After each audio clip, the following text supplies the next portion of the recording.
Hey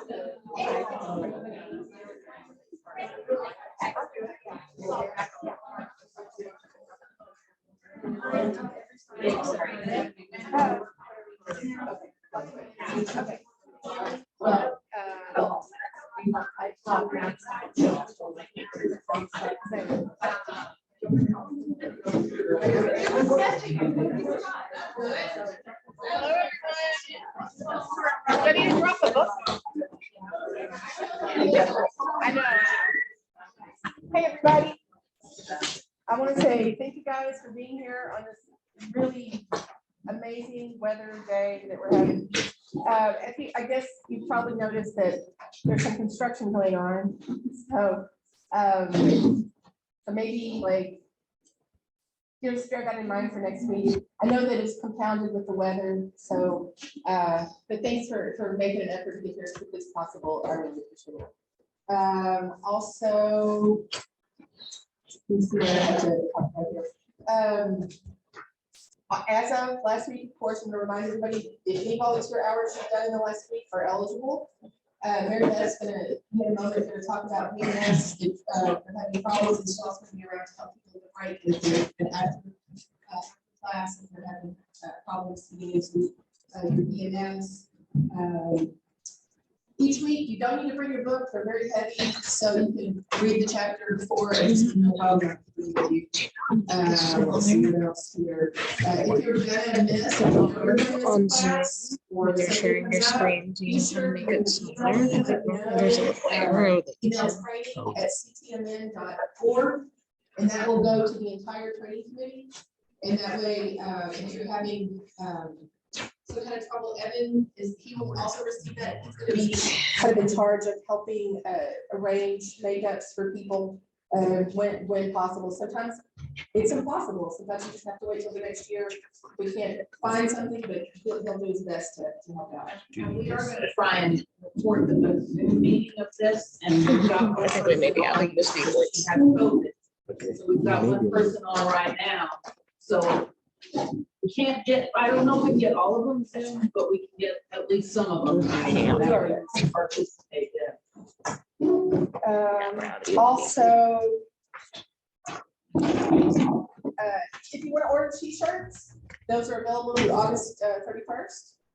And also, is anybody here have a talent of like singing or anything? Anybody out here? The alphabet backwards. Well, I mean, Do we'll let you know. We'll see what else we come up with. But if CYSWBUTSRUPONNLEJIHESCDA. Oh, wow.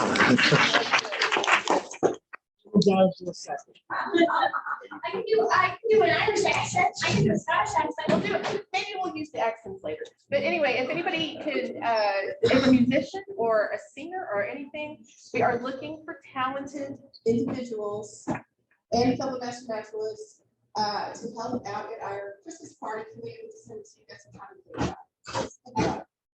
And I guess right now, I'm gonna have to do that for you. Sure. Okay. So your best. And we are also seriously looking for a treasurer. And if you just want to try it for a couple of months, that's fine. We're going to have elections in November. Our officers change in January.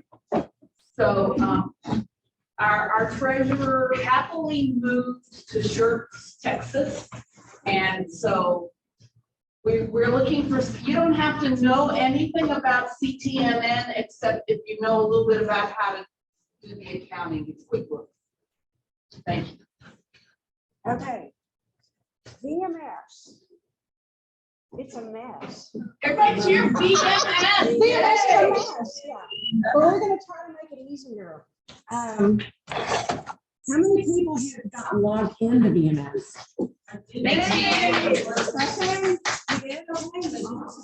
Awesome. How many people were able to do their initial training hours? That's awesome. How many people were like me and they were lost? Okay. Yeah, it's yeah. Let's see. I'm not sure how. to get to the browser. Oh, escape. Okay, that's good. Here, I just want to go to browser. do you want the person who's on to be able to see what you're doing? Yeah. Right, this is Rachel Richter, who's much smarter than I'll ever be.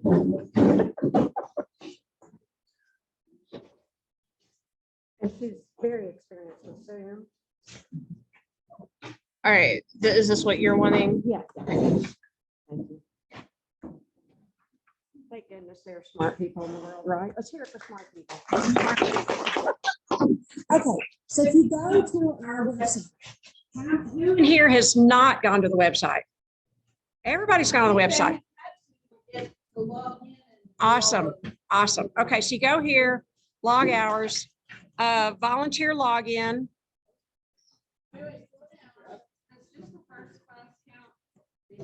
Yes, it does. Yes, every class counts. Every class counts. 3 hours or actual? Yeah, 3 hours. Okay. Since I don't remember, I log in a different way as an administrator. Who will give me their login? I promise I won't do any danger. Who? Yeah, tell me your login. Okay. So everyone got,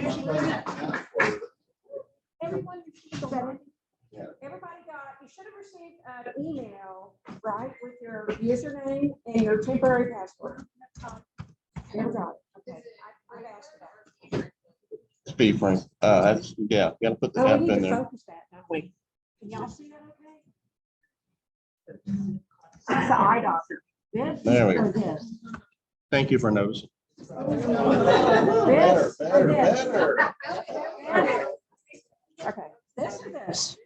Thank you, Brent. Okay, so right here, the first thing you want to do is report my service. Okay?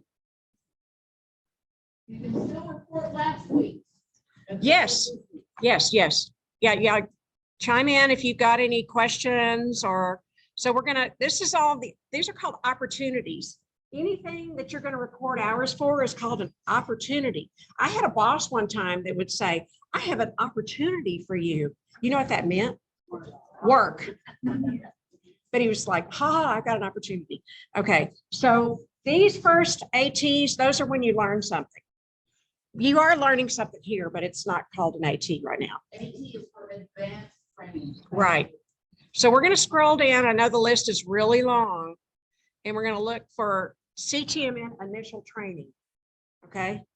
Some people accidentally didn't get that, like Bob, on their list. So we can fix that.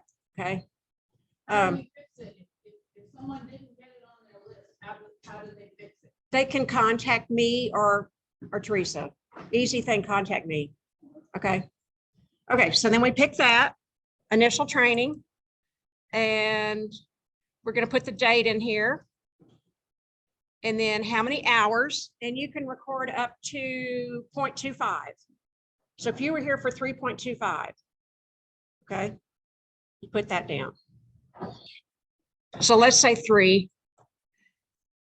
What did you think of the training? Well, of course we loved it. Just you don't have to do all this describe, do they? I don't think so.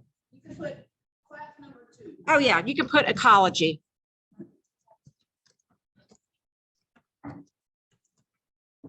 And then you click OK. All right. Anybody got any questions about that? Okay, I don't think I put in initial training hours. Okay.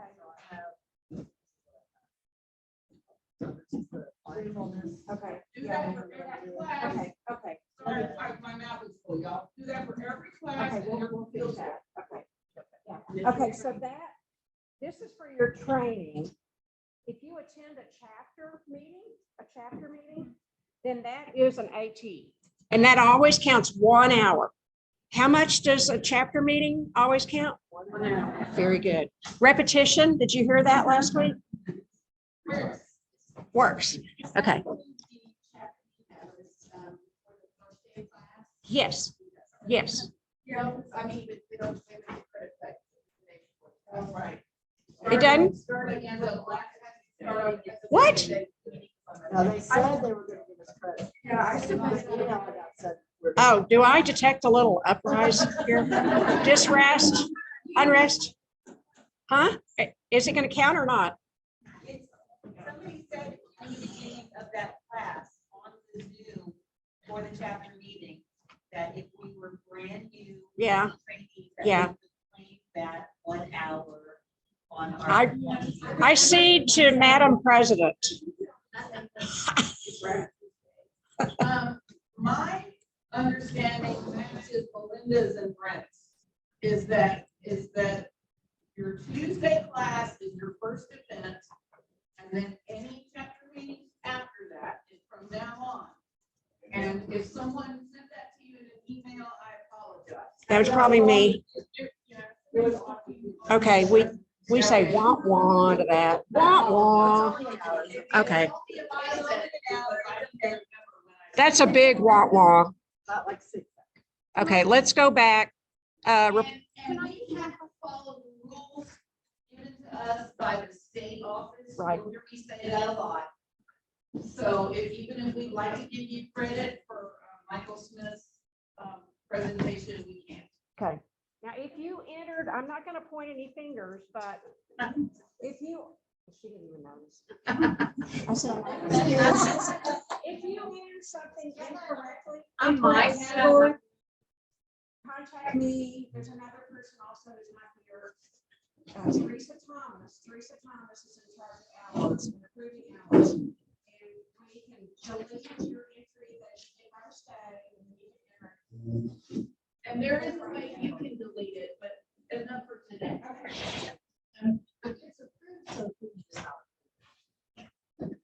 we want to get rid of it. Okay, just one more thing, and then we're gonna get to Rachel. And I will help you at the break or after class, okay? If you want to do anything else. And then if you want to record coming to a chapter meeting, what category is that? Very good. So we scroll down and CTMN chapter meetings, and there you go, 1 hour max. And then the mileage stuff, you don't have to put your mileage that you drive in. That is just an optional thing. This is a system that is shared with Texas Parks and Wildlife, and the mileage, we don't use that.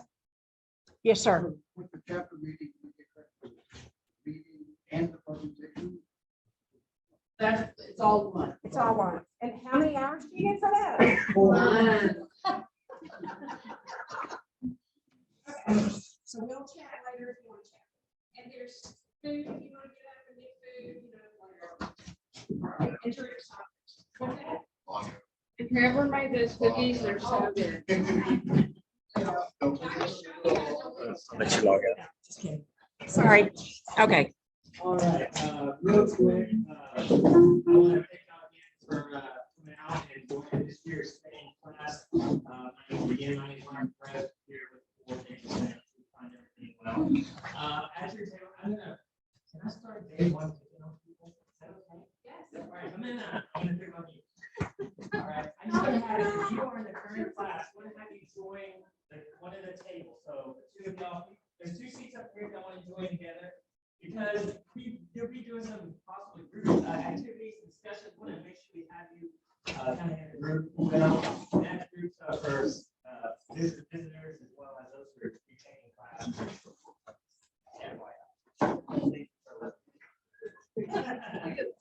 I wanted you to real quick see this. Everybody should have one of these at your seat. While you are a trainee, one of the things that we like to do here at the Nature Center is to invite you to come out and explore. And if you are becoming master naturalist, we want you to naturalize. We want you to be out in nature, exploring, being inspired. So one of the things that we like to do here at the Nature Center is allow you free admission. Okay, you come out to the park during the time that you're a trainee. Now, a couple of things. This is for you, not for all your family, unfortunately. Okay, so when you come on a Saturday, you just want to do some exploring, some hiking, just to maybe practice some of the things you're learning. Just go out into the front gate for gatehouses to show the gate attendant your pass, and she'll let you in. Okay, So this is just our way of saying thank you, as well as wanting to want for you to be inspired and to explore and naturalize your work. So make sure you hold on to that for the duration of your training session. All right. So without further ado, I want to go ahead and introduce our speaker tonight, Rachel Richter. You met her last week. She put Texas Parks and Wildlife. Rachel, Rachel. She is a graduate of Texas A&M University. And also, she did her grad work at Texas State University. So she is well versed in urban biology. Today, we're going to be talking about general ecology. And we'll get her later as she talks about the urban system. But well versed, she's been doing classes for many years. She's one of our favorites, that's for sure. So she's going to share a lot of information to you and kickstart our training today. So without further ado, I'm going to go ahead and turn it over to Rachel Richter. You can move in. Our laptop up here ran out of USB ports for the clicker, so I'm gonna try something kind of interesting here. Aha! That way I don't have to bend over. Oh, are y'all impressed? Look at my skills. Nice diet. Huh? Nice diet. Yeah. All right. Welcome. I know I met a few of y'all last week at the first class.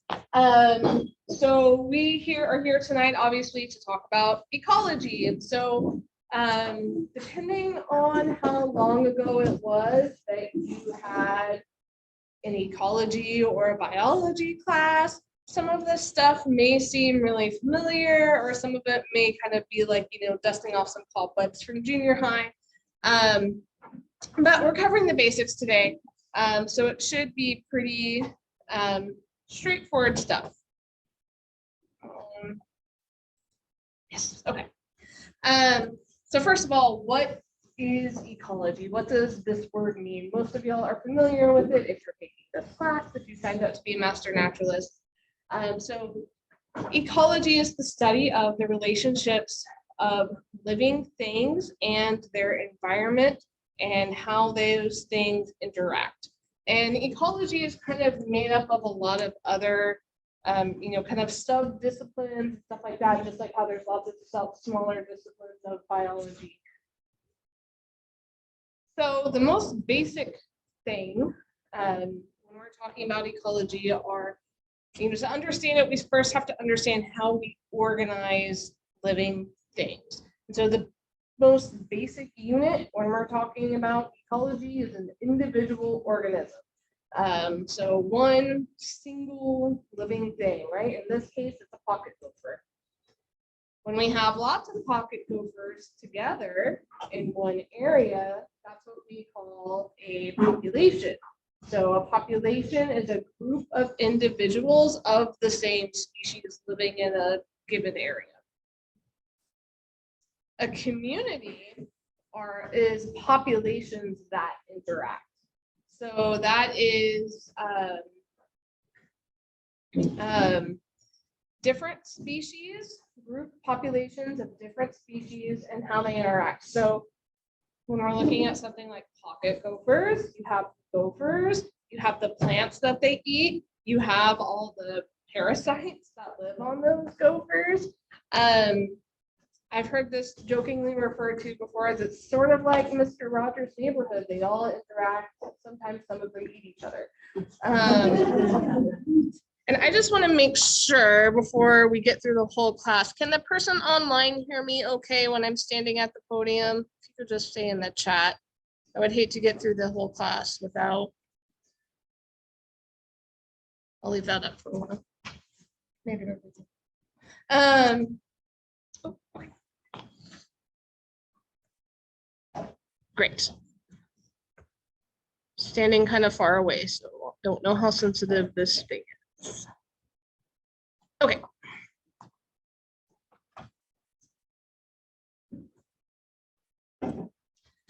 Okay, so when we have multiple communities, when we have a community that is interacting with each other, with with itself or potentially other communities. And we include the physical environment. That is what we call an ecosystem. I guess that's further on. So an ecosystem, we'll talk more about exactly what that is. When we have multiple ecosystems that are interacting with each other over a relatively small geographic scale, that is a landscape. And so what gets tricky with this is how exactly do you define these scales, right? Because we could consider an ecosystem to be a pond, or we could consider an ecosystem to be that entire, the field that surrounds the pond as well as the pond, or we could consider an ecosystem to be a rotting log, right? There's tons of species that live in and under that log. So some of this is subjective when we talk about scale. So a biome is a large area. And so these are like our ecoregions of Texas are examples of biomes. And so these typically have similar abiotic and biotic factors. Abiotic factors are things that are not living. Biotic factors are things that are alive. So a biome, for example, we've got the Blackland Prairie up here. Another biome would be a rainforest or the cross timbers forest, right? So these are similar types of habitats. One of the main things, well, two main things that really kind of determine these biomes are temperature and water. Because temperature is super important when we're talking about living things, because all of the chemical processes that happen inside of living things are usually going to be influenced by the outside temperature, right? Like heat can help to speed up or slow down a reaction if it gets too hot, you know what I mean? And so that's really important. Organisms are going to respond differently somewhere where it's 105 degrees for like 60 days in a row than they are in somewhere where it's below freezing for that amount of time. And then water, of course, is going to be super important because most living things can't really survive without water in some capacity. And generally, the more water that there is available, the more productive an ecosystem can be. And then finally, the largest level of organization is the biosphere, which is basically the entirety of planet Earth, including what's happening on the surface as well as up in the atmosphere. So ecosystems. I mentioned we have our biotic factors. These are all of the living things. Abiotic factors are things that are not living. So these are things like the dirt, the water, elevation, precipitation, all that stuff. And when they interact together, that is what makes the ecosystem. One of the biggest drivers of ecosystems are trophic relationships. And this is basically who is eating who. And this is the transfer of energy in an ecosystem. So this is the really kind of basic version of this. So we can essentially think of energy as food, right? At the base of any food chain, you're going to have your autotrophs. Autotrophs are living things that make their own food. In most ecosystems, that means your plants. What does that really mean if you think about it? Nothing would really exist without plants, right? Like they are creating the energy, they are the source of food that one way or another gets moved up through the rest of the ecosystem.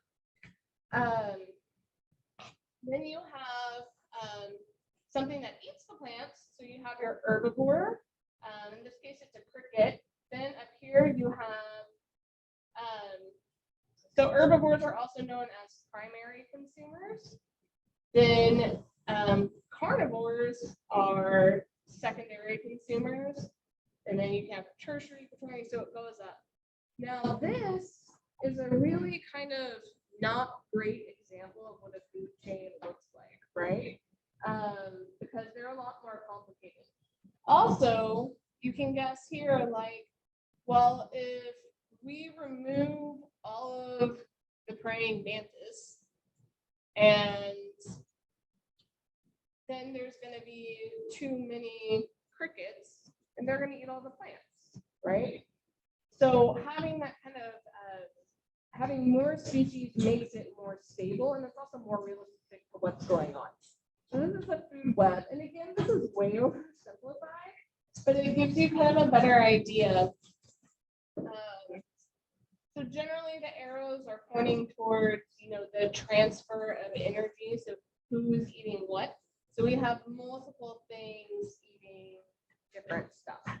So, in this example, if the praying mantis, let's see,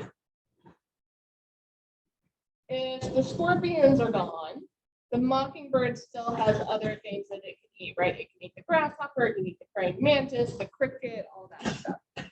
So it's that biodiversity that having additional species present in that food chain makes the system more stable.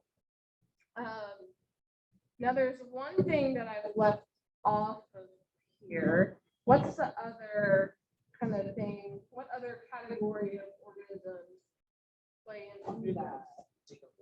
Yeah, decomposers, trinivores, fungi. Yep. So all the things that eat dead stuff or poop and waste, they're all going to eat that red shoulder cock eventually, right?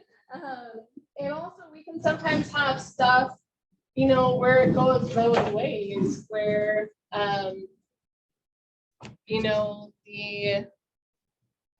where you might have one organism that could be a predator or prey, depending on the life stage or depending on the way things work.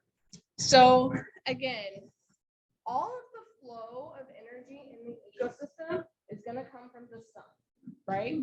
And plants or other photosynthetic organisms, they are able to take this light as well as carbon dioxide and water. So water is a key component for photosynthesis, which is part of the reason why water is so important in ecosystems. So they take that and they convert it to sugar and air. And that gets transferred all throughout that ecosystem. However, this is a really inefficient process. So you start with the sunlight. The plant takes that sunlight and it produces 10,000 joules. Okay, it's 10,000 units of energy. Most of that energy gets spent by keeping these plants alive, okay? And only about 10% of that energy will remain in the plant to go and make more plant parts, right? So when the grasshopper comes along and eats that plant, it only gets about 10% of that energy. And so it goes kind of up the food chain. So the farther removed you are from the primary producer, the less energy you get, which means the more mass of stuff you have to eat in order to get the same amount of energy. This is one reason why top carnivores are typically pretty rare, because they have to eat a lot of material in order to get the same amount of energy that, that cricket gets eating the grass, or the grasshopper gets eating the grass.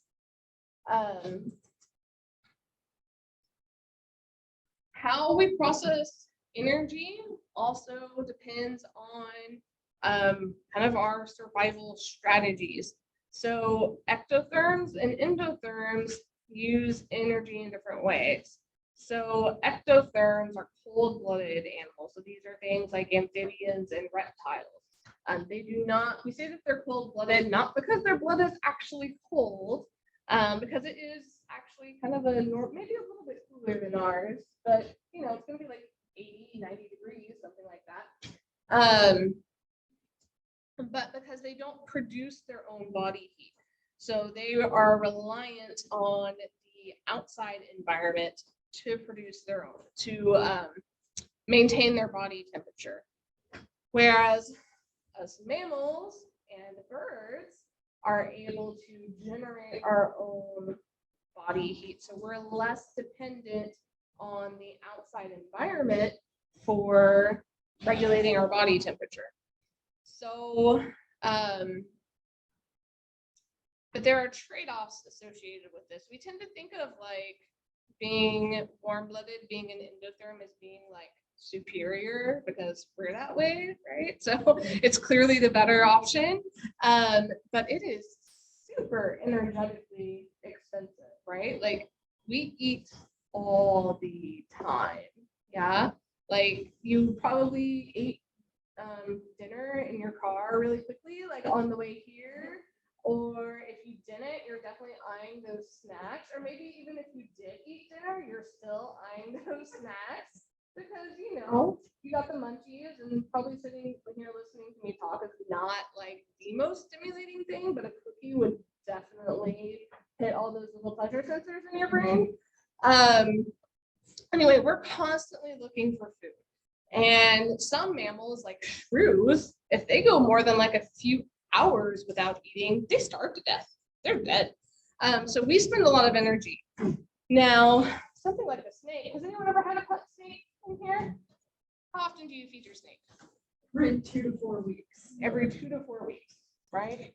Like, that's pretty neat strategy, right? Especially when you think about if you go through times of stress, like an extended drought period, and there's not a lot of food available, you're able to deal with that a little bit better because you don't have to eat as often. So another key term here, key terms are the terms habitat and niche. So habitat is where an organism lives. It's all of kind of like external environment that it calls home. The trees, the grass, the dirt, whatever, the air. It's the kind of resources that that animal relies on in order to survive. Niche is how an organism lives. So it's the role that that specific species plays in the ecosystem. Let me think. Good example. So like these ducks, where they live is in ponds or kind of wetland environments. Their role of how they live is they feed on plants and small invertebrates in that environment. So another way that the kind of common way to phrase this is habitat is its address, niche is its job or its profession. So we're going to talk a little bit about evolution, just to kind of, because it's relevant when talking about ecology to understand how it is these species kind of become so adapted for the specific habitat that they live in. So to have evolution, you have to have a living thing. And if you just have one living thing, then it's gonna die and eventually, and nothing happens, right? So you have to have reproduction. You have to have a living thing that is turning itself into more living things. And there's two ways to do that. You can have sexual reproduction or asexual reproduction. And now that you have many more living things, you might start to notice that some of the resources are limited. right? That old phrase, the early bird gets the worm, right? Or worms in this case. So what does that mean? Well, you've got a lot of things, you've got a lot of birds, and you only have so many worms. Are all of those babies going to get all the worms they need? Maybe, if it's a really good year and there's lots of worms to go around, lots of bugs to eat. But birds generally, when they go to their nests to feed their babies, they're looking for the biggest, loudest, most attention-grabbing mouse, right? And that's the one that they want to make shut up first. Okay, and so they put the bug into that mouth, and then they fly off and they go away. And so, this is why it's such a disadvantage to be like the runt of the litter, because you're not going to be able to compete with your siblings as much. And then we also have variation. So is there something about that biggest, loudest mouth that gave it like just inherently, was it just born with a bigger mouth than all of its siblings? Why is that? So all of the different, A's and T's and G's and C's in your DNA that get mixed up, they code for different things. And cats are a really famous example of this. If you ever took a genetics class, you probably played the role. You probably had to do the problems where you had to like code out cat parentage and what could be the potential options. But they're known for having a lot of different colors in the same litter because they can have that kind of genetic variability. And sometimes that variation that you have might give you an advantage over the other cats. And that's where natural selection comes into play. So all of these things that we've talked about so far are what's known as microevolution, which is basically just a fancy word for small kind of changes in a species or like in a population. That basically just kind of leads to, not speciation, but changes in genetic physical attributes, basically. So natural selection is the key mechanism for evolution. And basically what natural selection means is that some individuals are born with something that makes them more likely to survive and reproduce than other individuals. So, for example, we have black mice and we have tan mice. Now, if they were on a beach, the tan mice would probably have the advantage, but they're on rock or some sort of black substrate, right? And if you're that bird, you're probably going to see those tan mice first because they really stick out. So fewer tan mice survive than the black mice, or fewer tan mice survive, right? They started out with more. All 3 of the black mice survived, and only 2 of the 6 tan mice ended up surviving. And so what that means is you had more black mice that survived. They had babies, they passed their genes on. And so the next round, there are more black mice than tan mice, right? It's pretty intuitive. If you have something that gives you an advantage over your competition or your peers, then you're more likely to pass on your genes that are going to get perpetuated in the environment. So if you combine natural selection with isolation so that you don't have individuals basically intermixing and keeping those genes in the pool that are selected against,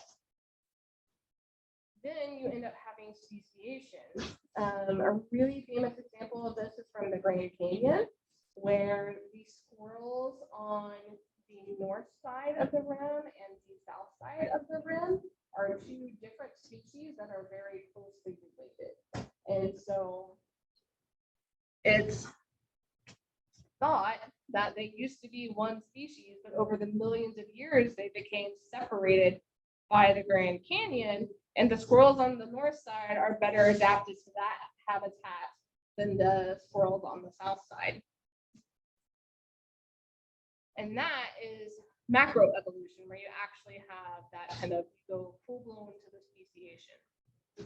So you have all these species in a given ecosystem, and they interact in different ways. So some real obvious ones, predation. You know, when we think about predation, we tend to think of the, you know, what you see here. This bird has this poor little mouse, you know, or the lion chasing down the gazelle, and all those nature documentaries. But predation takes lots of forms. You know, plants also get predated with the hunt. So you know, squirrels are pretty vicious predators in the grass. We also have competition. Competition is where you have two different species, two or more different species that are competing for the same resource. So speaking of nature documentaries, and there's some real interesting ones that follow lions and hyenas, and just the kind of constant back and forth they have, where they're just always fighting over kills and stuff like that. And sometimes the lions come out on top, sometimes the hyenas do. There's a really good one called the Lion King that you should watch. But you know, you look at this kind of peaceful looking field of wildflowers, and that might seem like, you know, okay, nothing much going on here, but plants are in competition too, right? Trees, man, whew, they're pretty fierce competitors. If you're a little herbaceous plant that just wants some sunlight, you know, the big shade trees are going to totally choke you out.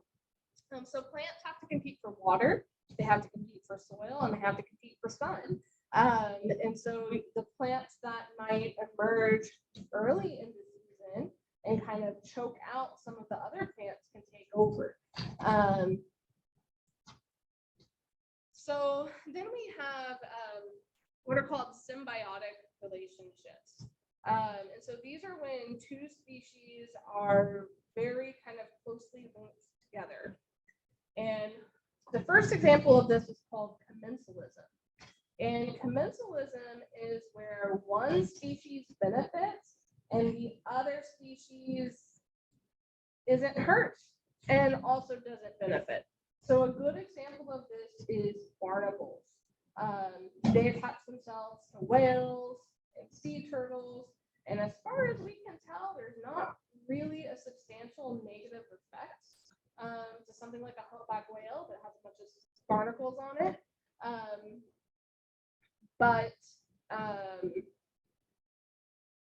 They also don't really seem to benefit, but the barnacles sure benefits because they're filter feeders, right? And it gets a free ride. And as the whale moves along to find its own filter food, the barnacle can suck some of that up and take advantage of it. Another symbiotic relationship is mutualism. So as you can probably guess, this is where both species benefit. And a really cool example of this that we have right here in North Texas is the yucca moth. So the yucca moth and the yucca plant are completely reliant upon each other. The yucca moth, so the males and females, they, you know, spend a good chunk of their lives underground. They emerge as adults from their cocoons underground, and they breed on the yucca plants. Then the females go off to find yucca flowers, and they've got little kind of scrapers, appendages on that they use to scrape up the pollen, and they kind of tuck it under their chin. And then they go and they fly to another yucca flower, and they'll go all the way down. They'll find the ovary of that flower. They make a little hole and they lay their eggs inside. And then they go back up and they scrape off some of that pollen they've been carrying around, and they put that onto the pistil, the stigma of the female plant, the female flower, and the pollen, and that fertilizes the eggs inside that ovary of that flower. And once they've done that, they'll leave some pheromones behind, so other yucca moths know that that particular flower, that ovary, has already had eggs laid inside. And then, because if too many eggs get laid inside the ovary, that the fruit can't mature, that the seeds can't mature, then the yucca plant will basically abandon that flower and it won't mature. So other moths will go around and they'll check and see how many different moths' pheromones are on that particular flower, so they know whether or not it's safe to lay their eggs in there or if they should go to another one. Then the flower matures, the little moth eggs also hatch, and they feed on some of that ovary of the plant, and then they drop down and go underground to complete the life cycle, and it all starts over again. There has been no documented case of any other species besides the yucca moth pollinating these yucca plants that rely on moths. So the moths don't feed on any other plants, and the plant is not pollinated by any other pollinator. So they are completely linked and dependent on each other. Parasitism. Everyone already knows what this is. So parasitism is obviously where one species benefits and another species is harmed. So good example of this is brown-headed cowbirds. If you, yeah, boo, yeah, throw some tomatoes.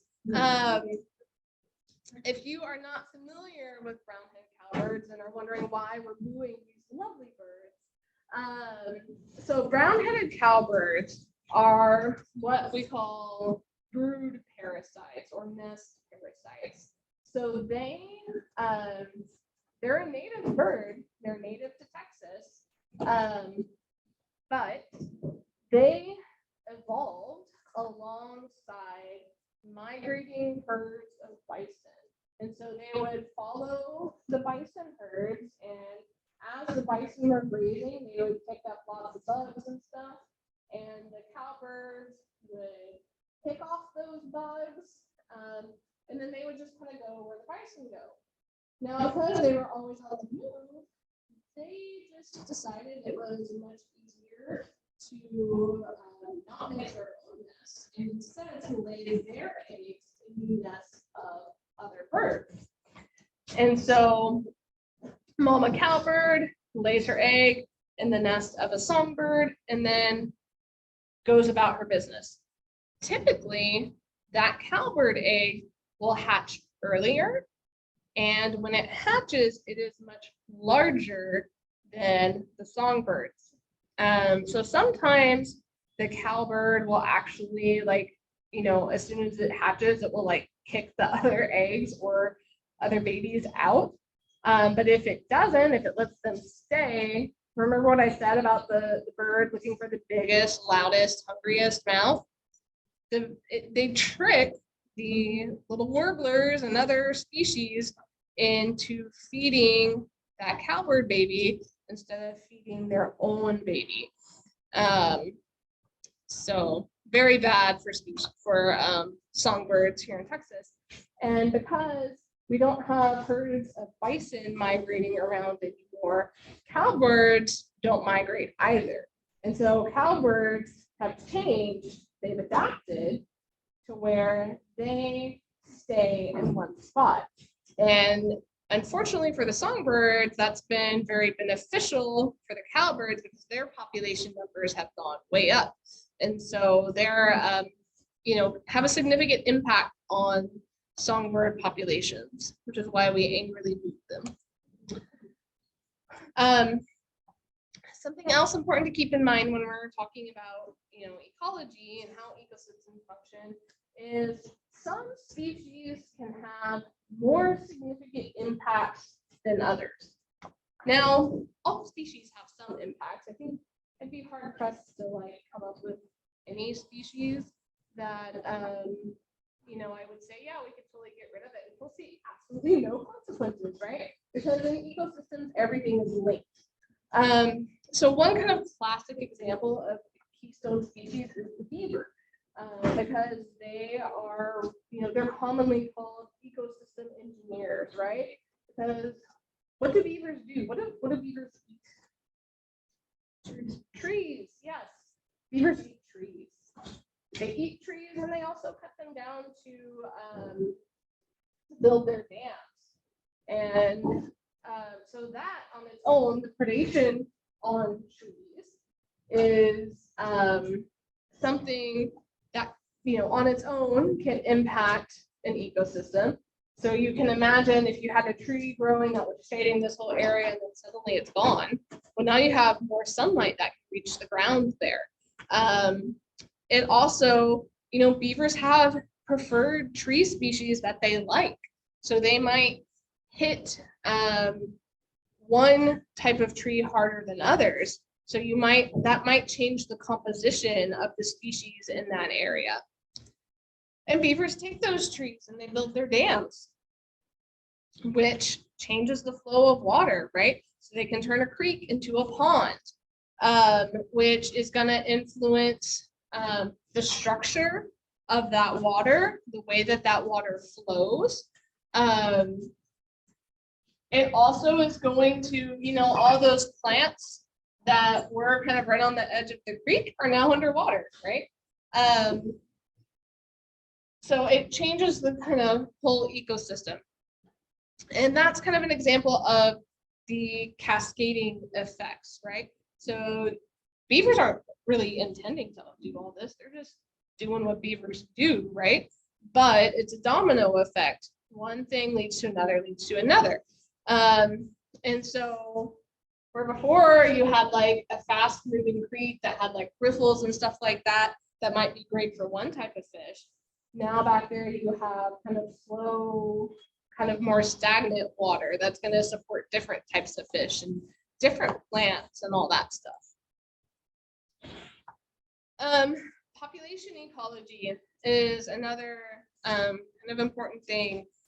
So when we're looking at, how all of these different populations interact, one important thing to keep in mind is that populations don't stay the same. All of the stuff in the environment is in a constant state of flux. And so population ecology is basically the study of the dynamics of populations and how they interact with their environment. Oh, no. Okay. So one kind of, the first thing when we think about population size is how big is it? Like when you think about a population, how many are there? So that's pretty obvious, right? Like, is it big? Is it small? This is one question that people always ask me about, like any random species. Like, hey, Rachel, how many painted buntings do we have in North Texas? I don't know. How many coyotes do we have? I don't know. So as much as this is like a really fundamental thing that we like to know about populations, it's also like one of the hardest questions to answer. It takes a lot of research and a lot of harassment of individuals in order to figure that out usually. The next kind of attribute of a population that's important to know when we're trying to learn about a population is population density. So how closely together are these individuals grouped? So same number of birds, these are more spread out, these are more dense. I talk about this a lot when talking about coyotes and bobcats, because one thing, and we'll talk about this more when I come back in October, one kind of interesting thing about urban carnivores is they tend to have smaller home ranges and higher population densities in urban areas compared to their rural counterparts. Now, that does not mean that we have more bobcats roaming around Dallas than we do some small rural area. It just means that where we have them, they're in a higher density. And then population distribution. So where are these individuals on that landscape? So there's three kind of basic types of distribution. Uniform is the first one I have up there. So this is where all of the individuals are equally spaced. So this might be something that you see in essentially in individuals that are solitary, but also very territorial. This is also commonly seen in plants that have allelopathy, which means they emit chemicals that are toxic to other plants, right? Plants are fierce competitors. They need their space. And sometimes the way that they get their space is by seeping poison out of their roots into the soil to keep other plants from growing up near them. They can't bite another plant's head off, so that's just how they do it. Creosote bush is an example of that has the allelopathy. It emits those toxins to keep other plants out. So you'll see them in very uniform spacings. Up next, we have the random one, the random distribution. So this is common in species that aren't really territorial, but also don't typically live in groups. So species that are nomadic, or if we're talking about plants, this might be species that have seeds that are wind dispersed, right? So they blow kind of far away from the parent plants. And, you know, where they fall probably has, where they end up growing has to deal more with the soil than, you know, anything else. And then finally, we have the clumped distribution. Excuse me.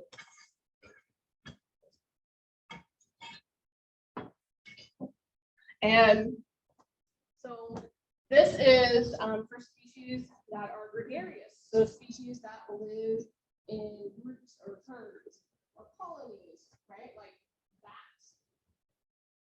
Retail bats are really pretty clumped distributions in their feeding or their grids or whatever. For plants, you know, this may be something like mesquite. You know, if you have one mesquite tree, you tend to end up with a lot more growing up near there because the seeds fall straight down. Then they also get, you know, picked up and eaten and pooped out by things. So they're a little bit random. Another important thing to think about when we're talking about a population is how is that population structured? How many males do you have? How many females do you have? And what are the ages of the individuals? And these things are important to understanding how stable that population is, and also what the reproductive capacity of a population is. So for example, if you have a lot of birds, but they're all super old, that doesn't bode very well for the longevity of that population. Likewise, if you've got a bunch of really young birds, a lot of juvenile ones, that are not reproductively mature yet, then that means that the young typically are going to be more vulnerable in most species. They have they're less likely to survive, and they also you're not going to have any babies the next year, right? If you only have individuals who are not sexually mature. So those kind of mid-level adults, the reproducing individuals are really kind of the backbone of the population. It's also important to keep in mind the gender ratio. So if you have a whole bunch of males, but only one female, you're not going to be able to have as many babies as you would, unless it's one of those rare species like a seahorse where the male does the majority of the heavy lifting for taking care of the young, and the female just goes on her business. So all of those things influence the stability of a population. Math, no, it's super easy. So if you're trying to figure out the size of a population, basically the number of births as well as the amount of immigration, so the number of individuals moving into the population minus the number of deaths and the number of individuals leaving the area, that will give you what your future population size will be. So if you have more births and more individuals moving in, then the population goes up. And if you have more deaths and more individuals leaving, then the population goes down. Now, there are lots of things that contribute to this. Some of these things are intrinsic factors. So these are things that are generated from within the population itself. So the things that we were just talking about, sex and age distribution, the reproductive capacity. Can they have 1,000 babies? Can they have one baby? That's gonna influence how likely it is that population will change. Also the number of, so not just their capacity, but also how many they actually end up having, as well as the social structure. So for animals like coyotes,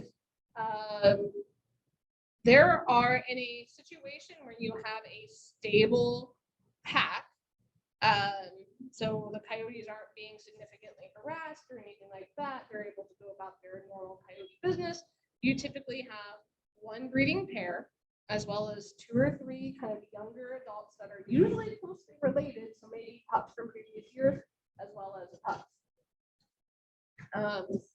However, if that kind of something happens to kind of splinter that social structure, then they'll break apart, and those 2 or 3 sexually immature adults that weren't reproducing might go off and start their own packs. So those things contribute to population dynamics. Then we have the extrinsic factors. So these are things that are happening outside of the population. So maybe an invasive species was just introduced, and it's, they're not equipped to fight that competition or deal with that predation. You're going to see them go down. Management factors are the things people are doing into their habitat that might help them or might hurt them. Weather, drought, a tornado, all that sorts of stuff. And also how healthy is that ecosystem. These all can influence whether a population goes up or down. And we have 2 different types of population growth. Yes. I'm just asking, you go back to the slide. Just wanted to get a picture of that. Yeah, absolutely.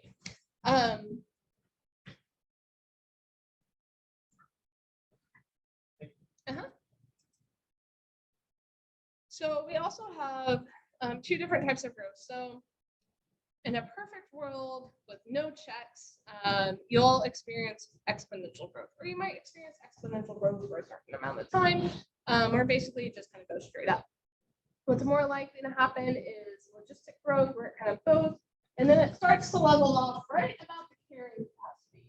What is carrying capacity, you ask? Well, carrying capacity is the maximum number of individuals of a particular species that an ecosystem can support without causing harm to the ecosystem.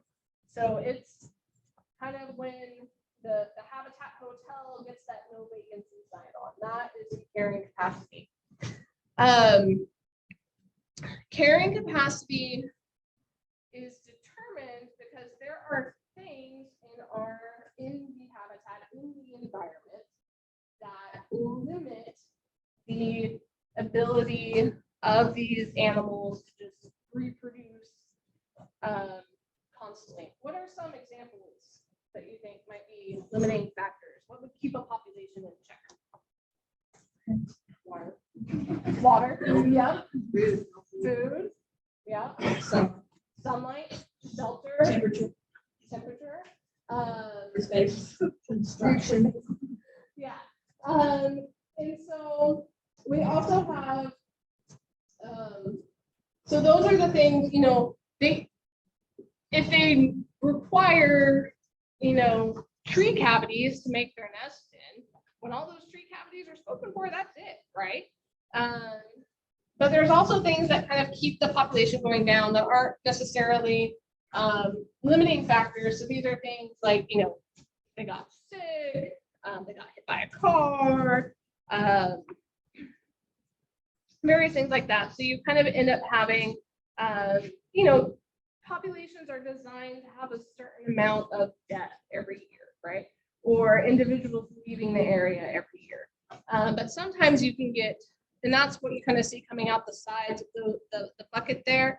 But if you have more reproduction, then you have water coming out, more water going into the bucket than you have going out of the bucket. It's going to start spilling over the top. And that is where it's going to start hurting the ecosystem. We'll talk a little bit more about carrying capacity later. Predator-prey dynamics are another thing that is relevant to population ecology. So we got lynx and hare here. So if, rabbits, hares are generally pretty good producers. So anytime animals have like a really high reproductive potential, that means that those are species that are likely to be susceptible to kind of what we call boom and bust cycles, which is what you see happening here, right? It's a good year, a lot of the babies survive, they got really lucky, there might be a lot of rain, so there's lots of plants for them to eat, and so they survive and their population goes up. And then if you notice, so the light blue color here is the lynx population, so the predators. And you'll notice that every time just about that there is a boom in the hare population, the lynx population goes up just a little bit later, like maybe a year behind her or not, right?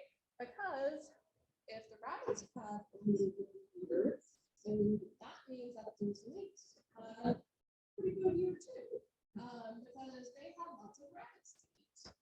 And so the next year they might have more babies, and they might have more babies that are able to survive to the fall. But when you get too many lynx, all of the rabbits, and then there's not any more rabbits for all the lynx to eat. So the rabbit population crashes, and then the lynx population will subsequently crash after it. Reproductive strategies. There are two different, in general, reproductive strategies. I am on my phone for a reason, I promise. So we have our selected species. And our selected species their strategy is to have as many babies as they possibly can. And they invest very little effort into those babies. So these are things like frogs, right? Ooh, they lay a lot of eggs. They have a lot of tadpoles. How many of those tadpoles survive to become an adult frog? Not very many. So the babies, they make a lot of babies. Most of the babies die. They have very high mortality rate, but the parents are also putting so little energy in it. Like it's not that big of a deal to them if a baby dies, right? Like rabbits, kind of crappy mothers. They don't go looking for their babies if they're missing. So here I have the cotton rat. And I'm going to read to you about the ridiculous reproductive rate of the cotton rat. Okay. So an adult female may breed throughout the year in Texas. When conditions are favorable, and she may produce as many as 9 litters of 10 young each. The gestation period is only 4 weeks, and the female breeds again within a few hours after giving birth. All young females are sexually mature in 40 days, and to be mothers at the tender age of 68 days, and grandmothers at 136 days. Thus, if we assume a new generation of cotton rats every 68 days, a female could be a great grandmother at the age of 1 year, and the ancestor of.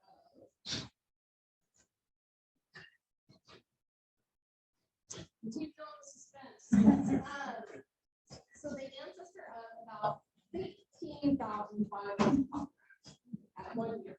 If this rate of reproduction were extended for only 3 more generations and all survive, the grand total of offspring from the original female would be over 3.5 million cotton rats. So why are we not up to our elbows in cotton rats? They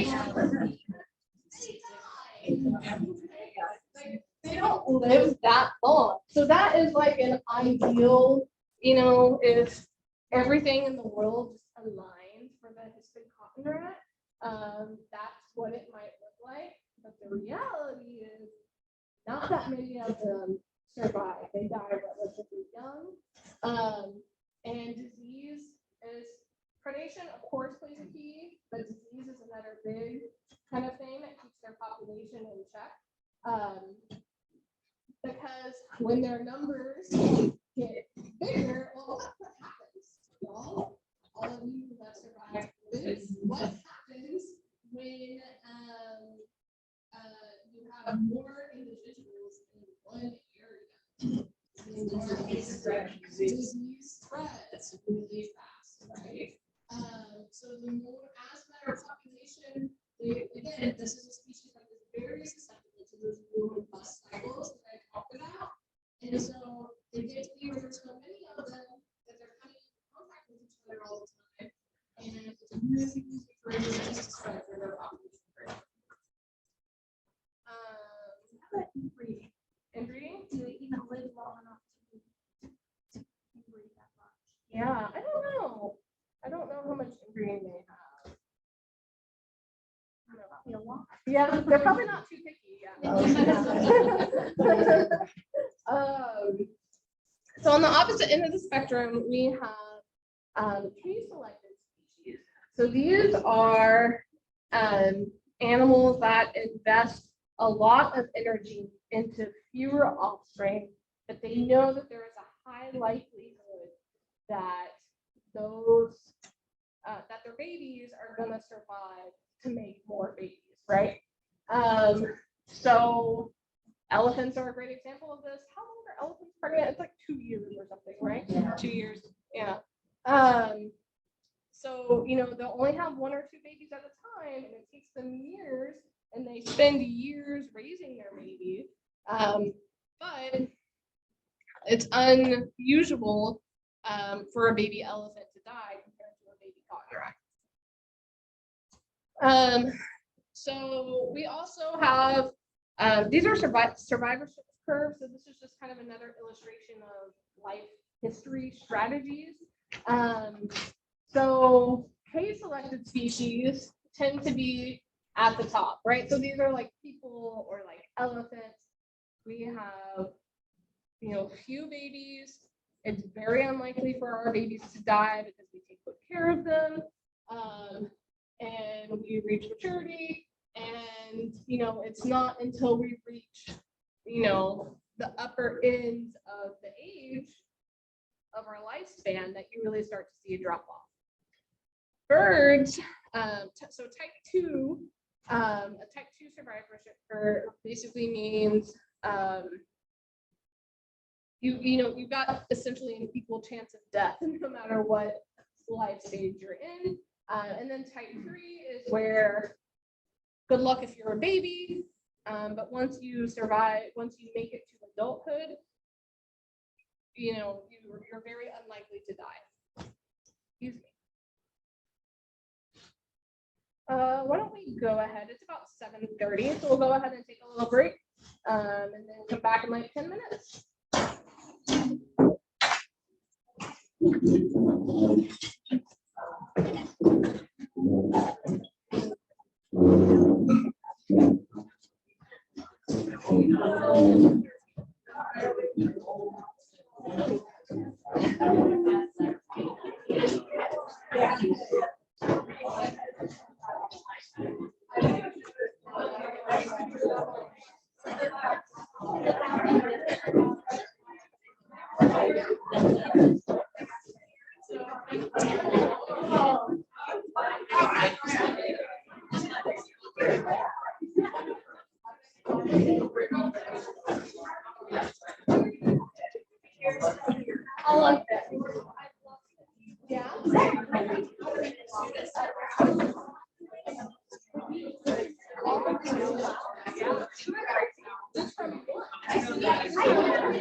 Let's see.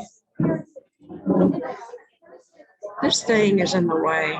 There's a way to.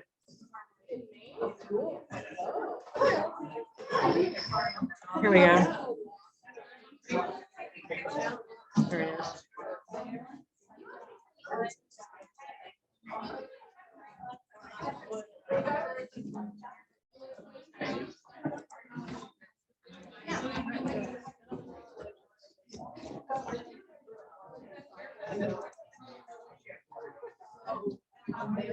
So what do you do? Yeah, what do you do with animals? Which ones? The birds? The birds? What other animals do you do? Oh, the snakes. And are you good handling the snakes? Oh, that's fantastic. I like snakes too. They don't get any respect, do they? They don't. Me too. I tell people they're just little animals without legs. How do you expect them to kill people? I mean, kill people. How do you expect them to kill their prey? And they're like, oh my God, is it gonna bite me? I'm like, okay, look at the size of the snake compared to you. I like you, Michelle. Okay, let's see. Why is it going? Oh, next page. Is it under just Fort Worth Nature Center? Do you remember what it starts with? Okay.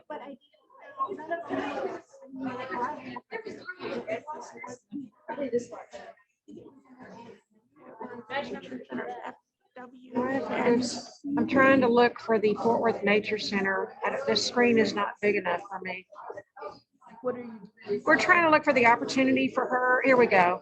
She comes up here and takes care of the animals. Yeah, I was like, I don't do tours and How I don't about really do support? support or admin. So I wasn't sure where it would fall. Well. But Let's- taking care of animals. Let's ask That's Brian. support. Don't you think? Yeah. Oh, we've got somebody that can help you. Support. Yeah, I would She- say support. She volunteers here. Ryan, this is Michelle. Ryan, she volunteers here taking care of the snakes, and he was wondering which volunteer opportunity that would be. That would be a docent, well, I guess docent, but you have to have some But- training. But is it forward? I thought maybe support/admin. Those are the only two I Supporting the see. nature center. I just do. You want to sit here? I don't know, this looks way different. I think it's just on your side. Well, Yeah. this is on her side. No, I do. You want to log in and do yours? I don't know my password. I think I know my password. I I would would just just put and then that, I down in the think. description, you'll say animal care. This here it is. Here it is. Animal feeding. There it is, right there. Okay. I've been labeling mine as something Yeah. different. Excellent. Thank you for loving the snakes. She, That little brat in the top right-hand corner bit me this summer. The Texas rat thing. The one in the top right-hand corner, I don't know. The whole thing in my baby. And that's who I get out on Saturday. She's like a little baby. I'm actually paying attention and learning this time. I did this so long ago.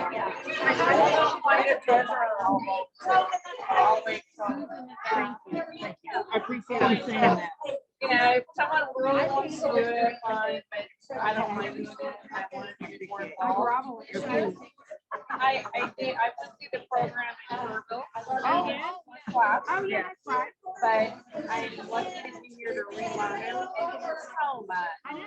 It'll be really useful. Yeah, yeah. And it is different, so I'm excited to start all over, but I'm gonna dig it a little more involved this time. Great, thank you. Anything else I can do? I'm a writer by trade, so if you're ever needing help with that, I'm a writer, I'm a journalist. So, if you need help, I'll write that too. Articles But, for the newsletter. yeah, I worked with her for a long time. I went to school to work with their little paper, that's why I think I'm really do the program. Okay. But everyone always gave me the name. But I saw her and I was like, okay, then I see the blood opening up and I was like, oh, it makes a good story. I mean, I'm getting better right now, so I didn't do it all the summer. I'd be outside, I had to bag, all kind of loveliness. So I did the snakes instead, and I loved it. But I like to hold my babies that aren't scary to me. Good. I think I've heard about you because I heard someone told me you're after she bit me. So somebody. So my nephew was sick. And I was like, and I got bit. And I'm like, I'm going to do this. Run right. I can't even tell that you have all those brown spots on your arm. So I was like, see if a snake wants to bite your arm. See what it looks like. But yeah, I have a tangerine snake in my house. Oh, I love them. See, I'm trying to get my kids. So I've had to find people willing to take over. I'm not giving her away, but they said they'll come over into the classroom and stuff like that for me. But I need to get on my phone with these guys before I get mine. So.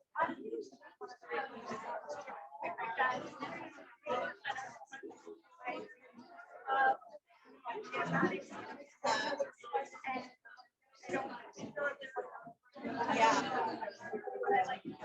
Right, yes. Yeah.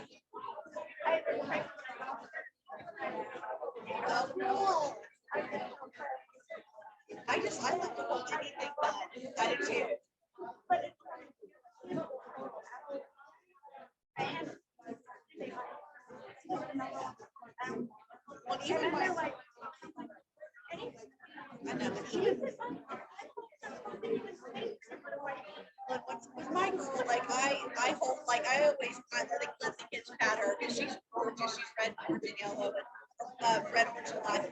I just hold her head. You know, I was like, I've got her head over here. You don't have to worry about her head. I got it. And she's bit me once in 6 years. But I was like, I've got her head. You don't worry. You feel all over her. Because I was like, I know the minute I put my hand in there, whether she's having it. She's not having it. I don't get her out. And I learned that. Yeah.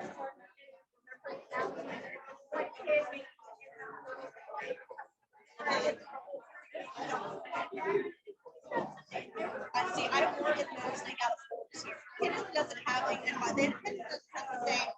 You know, just do it as Laura does with the bull snake. So when Laura's here, I'll get the bull snake out. But she went around one time, and I got nervous. She again, I felt it right after I had surgery on my stomach, and I was like, I'll be fine. But then I was pulling her up. God, like, I was like leaning against the wall because she weighs like you can.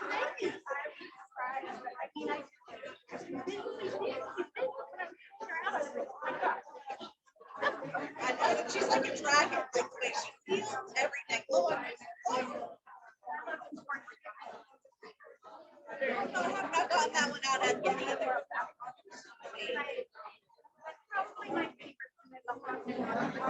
Well, I went to the DFW Repertory about laying out the other day to look at the home before I found out I was thinking to be able to have them. I would carry around everywhere. I mean, my snake was little. Now she's not. She's still like barely holding it in my hand. Yeah. I always make sure. When I was dying, then we started looking around. It out. I'll show you a picture after the meeting. I don't need it. I didn't look. We had them up all day in the kitchen. I'm gonna find out if I can bring my snake with me to the child up here. She has a little hearing aid. She's super sweet, so.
Of course. She's got you back on full screen. So no.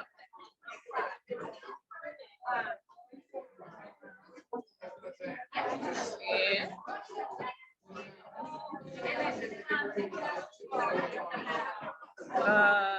The graph. This? Yeah, yeah.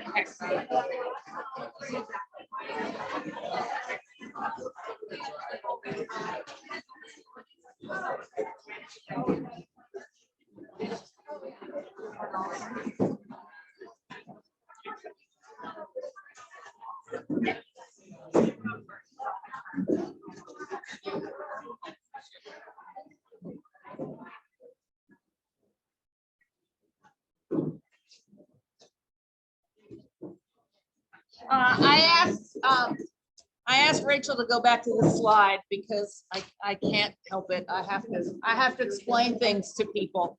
And we're talking about carrying capacity. Maybe you have too many rodents on your property somewhere, and someone wants to sell you some pest control because, you know, people have to make a living. And with this graph right here, if they sell you some pest control and they kill off 90% of your rodents, what's going to happen in about a month or so? It's going to go way up again. So what could the property owner or renter or squatter or whatever do to lower that amount of that number of rodents? You could introduce a predator, and it's just like naturalists to start with that, right? Add some snakes and people, those other people, they don't understand us. But you can lower the carrying capacity by cleaning up your trash. They reduce their resources. Exactly. And unfortunately, the pest companies don't make any money off that. But you know, sometimes you just have to do that kind of work. So lower that carrying capacity by removing the habitat that they want. Okay, Rachel, that was it. I just less than 5 minutes. Okay, really quickly, did anybody have an extra free get into the nature center card on their table? We're missing one. Okay. Thank you. And Michael, you said that's just for them personally. If they have their family with them, the family members can go, but they just have to pay. Okay.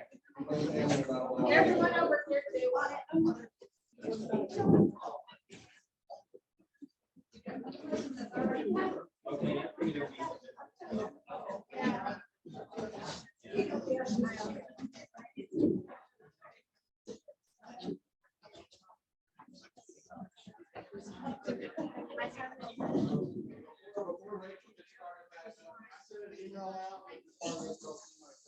To also say in person, if you have any interest in learning more about our naturalists, I'm out pretty much every weekend somewhere. Just roaming the woods, and I'm at anything I see. So you're certainly welcome to tag along with me. I've got a couple people that express group. Experience of what it's like to do some color and answer any questions you might have at that point. So just let me know by the email. Want to do that, and I can let you know where to go from there. It's amazing. It's so fun.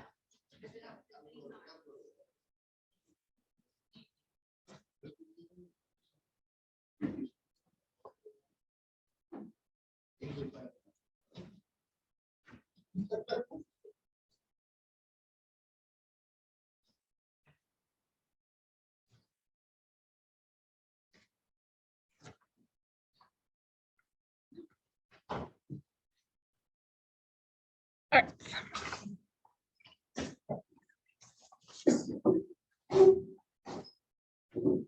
Succession, ecological succession. So this is a really relevant term, a really relevant concept when we're thinking about management, especially. And we're gonna kind of transition next, I think, into kind of talking about how we manage ecosystems and how we manage wildlife and stuff like that. So ecological succession is basically the progression of a community. So all of the kind of interacting populations together on a site until a relatively stable situation, or what's sometimes called a climax community, is established. So there's two different types of succession. The first one is primary succession. And primary succession is when you are starting with like basically completely untouched material that has no life on it, right? So this is, you don't have soil, you have rock. This is like a volcanic island that has just emerged from the ocean type of situation. And it's where everything that we see around us now began. So you start with just that bare substrate, and then somehow life finds a way, right? You get organisms that find their way to there. And so those first species that arrive are what's known as pioneer species. And the pioneer species are species that are very hardy. They are well adapted to living in extreme conditions.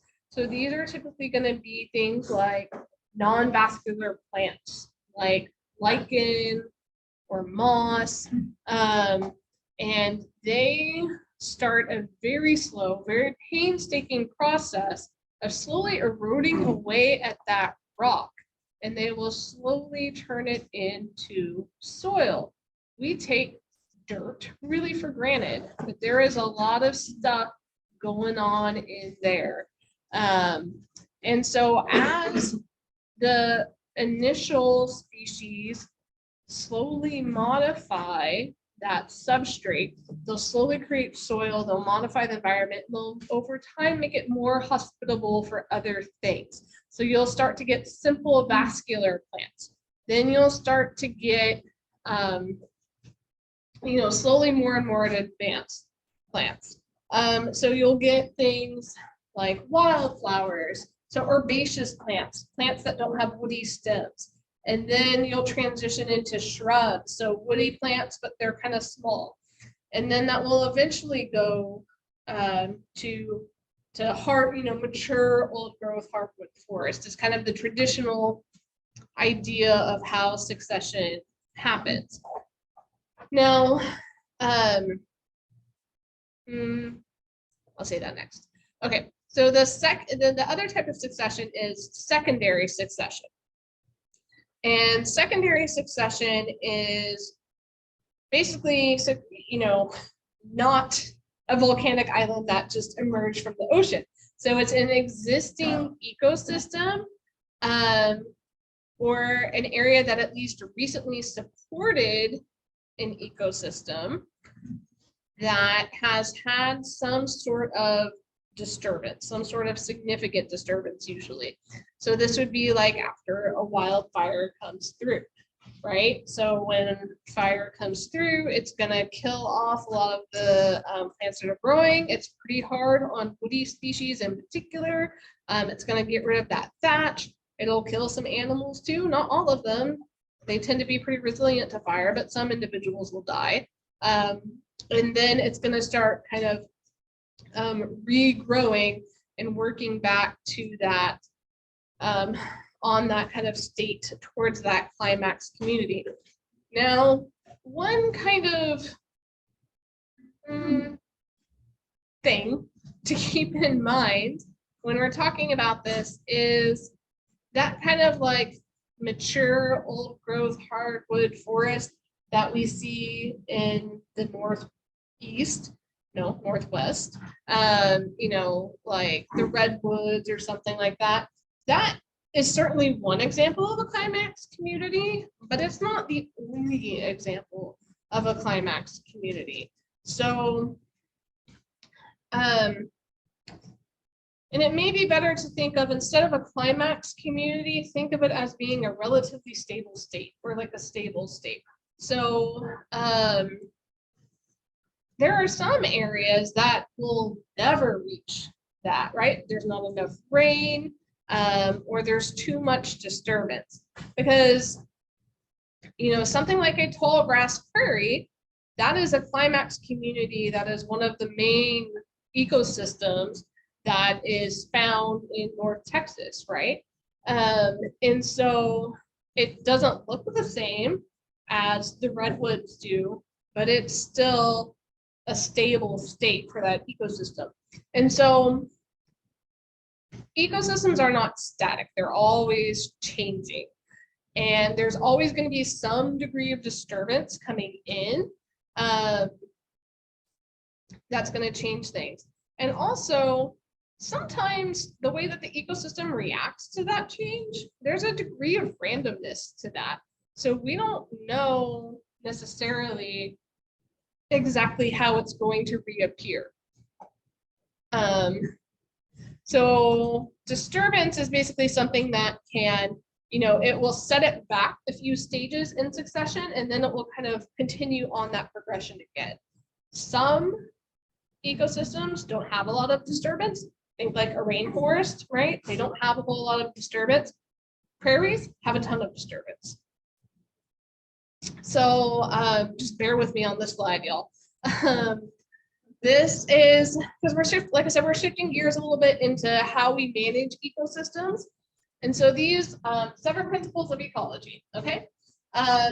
Number 1, the producer, consumer, and the value of a healthy ecosystem must be looked at together.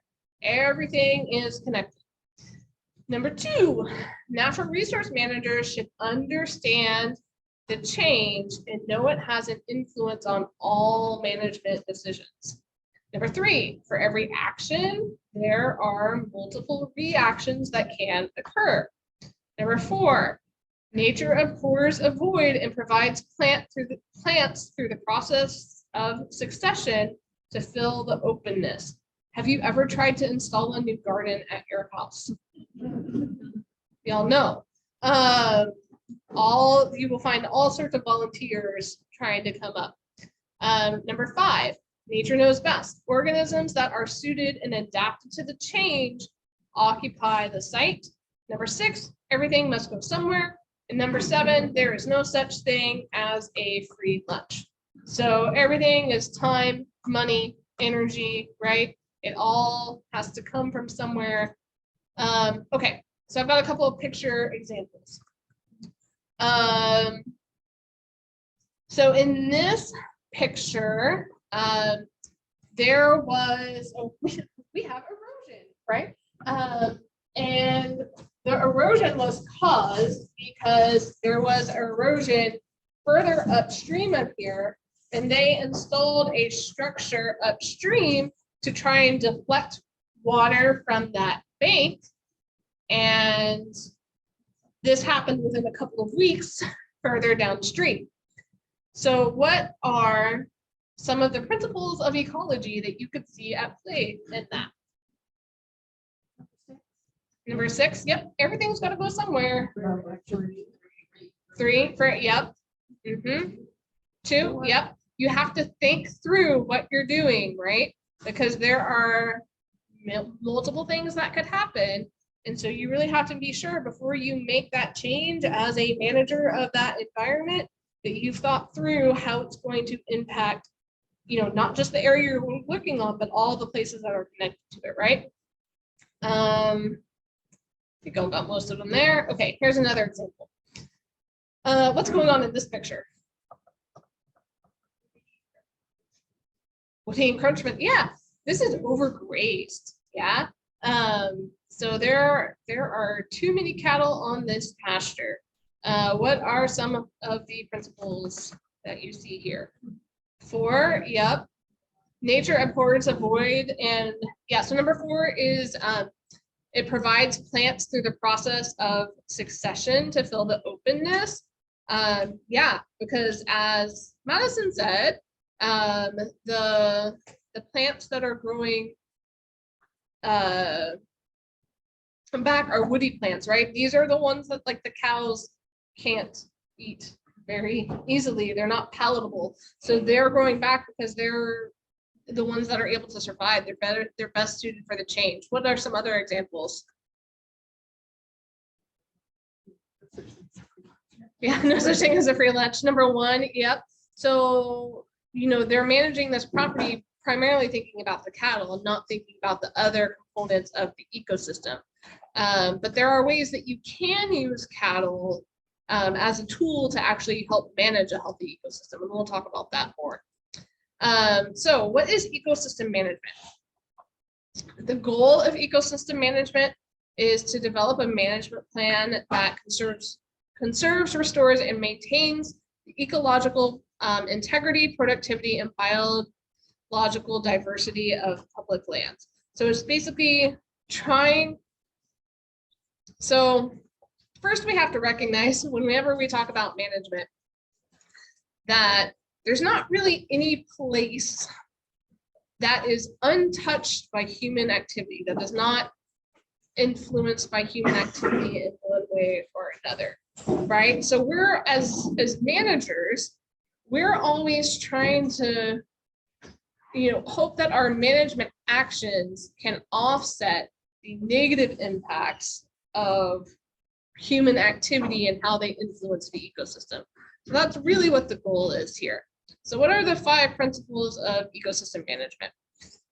Number 1, ecological processes occur within a temporal setting and change over time. How do you see that in this picture?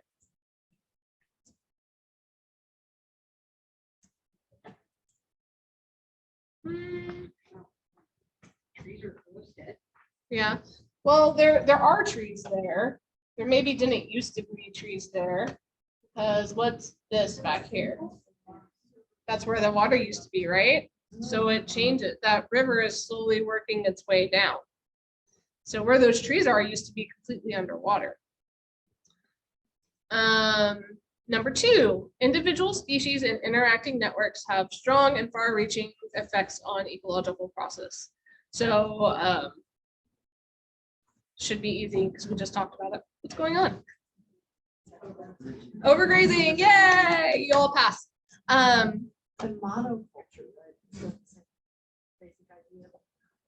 Yeah, that could be. I don't really know. It's kind of hard to tell. It's all dead. If that's all kind of the same grass there, or are you talking about over here? Yeah, probably. Or it could just be so grazed down. There might be more stuff. But yeah, one species can influence everything else in the ecosystem. In this case, it's cows. Each site and region is unique and has its own influences and constraints. Basically, there is no single answer on how to do this. I really wish that there was, because it would make my job much, much easier. It would make all of your jobs much, much easier. Number 4, disturbances are important events that strongly influence population, community, and ecosystem dynamics, right? They're what kind of drives succession, what influences what stage of succession they're at. What are some historical disturbances that were common here in North Texas? Fire, tornadoes, drought, flood, freezing, construction. Well, I mean, that's a pretty disturbing thing to do. Yeah. Well, we're talking way back, pre-human settlement. Yeah. Bison, y'all got them. Good. Yeah, so these are the main ones, right? Grazing, the migrating herds of bison that we talked about, that would come through and they would eat down. They basically come through and mow, but selectively mow. They had favorites, and that would keep woody encroachment out. Periodic wildfires. We're seeing a lot of wildfires lately on the highways, as well as things like flooding and drought. And then number 5, size, shape, and spatial relationships of habitat patches affect the structure and function of ecosystems. So how big a patch of a habitat fragment is, how it is shaped. Is it boxy or does it have nice kind of curvy edges? What else is around it? All of those things are going to influence the species that can survive there. So for example, this is great. this little patch of habitat in this, kind of surrounded by houses here. This is a really great urban green space, but it's really kind of an island, isn't it? There's not much space for critters to disperse if they want to. So let's talk about wildlife management a little bit. Wildlife management is basically altering wildlife populations and habitat to achieve a specific goal. So when we think about wildlife management, we really like to think about like what you see here going on in the photo, which is like, yeah, I'm gonna catch some bighorn sheep, and I'm gonna relocate them, and we're gonna reintroduce them. And that is definitely wildlife management. And it's really cool to get to do those types of projects. But most of the time when we're dealing with wildlife management, we're talking about habitat management. So it's more kind of like indirect managing the habitat for the wildlife rather than getting our hands on and harassing the wildlife, as fun as that is. So Aldo Leopold, you can't talk about wildlife management without talking about Aldo Leopold. He is the guy. He wrote the first wildlife management textbook in 1933. Back then it was called game management because they didn't really think about non-game, right? They thought about how do we create how do we grow a sustainable crop of deer and turkey and quail and all that to harvest, right? He also wrote the book, A Sand County Almanac, which is just a really famous nature book. It's a collection of essays. You hear this guy quoted all the time. If you've never read the book, read the book. It's a good one. And so in terms of wildlife management, he kind of really gave us our kind of guiding principles that we still use, which is this quote that I have on here. The central thesis of game management is this.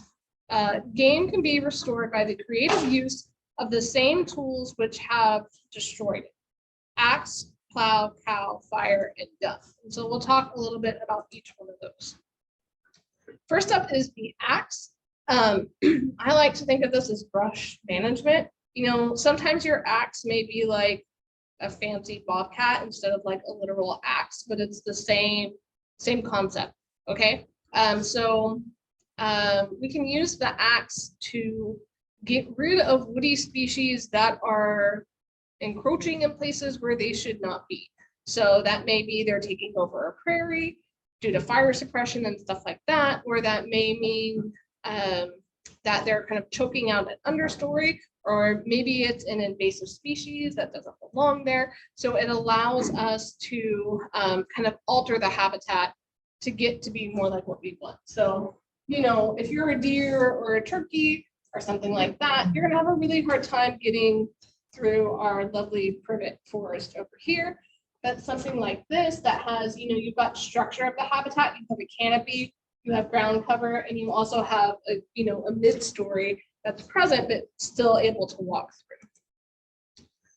The plow can be used to set back plant succession and promote new growth. So you can go through and like disc an area, so basically turn up all the soil, and that will kind of set it back some. You can also combine this, with seeding and doing restoration projects. This series of pictures here is, this was a project that they did here in Fort Worth, actually, where they took their drainage ditches and they seeded them with natives and let it kind of grow up. And the natives have, as you'll hear more about from people who are not me, they have, long, deep roots that do a good job of holding the soil in place and slowing down the water and cleaning the water and all that. And they also don't have to be mowed. So it's kind of a win-win situation. Okay.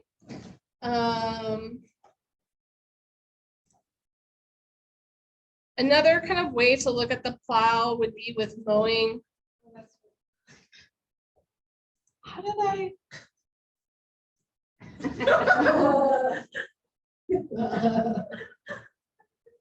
I guess I just had the mouse in the like exact right spot. Okay. As entertaining as that would have been, y'all could have just watched and see how accurate it was the whole time. Would have made the last hour go by real fast. So mowing and haying, I kind of like to think of this as plowing. And this can be a really good tool to use in urban areas where lighting a field on fire or putting cows on it might not be the most palatable option to people, because it can mimic the same impact that fire or grazing would have. Maybe not quite as good, but it can mimic it. One reason why it's not quite as good compared to like grazing is it's non-selective, right? So when you go in and mow versus having like a cow come in, everything gets chopped off at the same height, whereas a cow is going to be selective.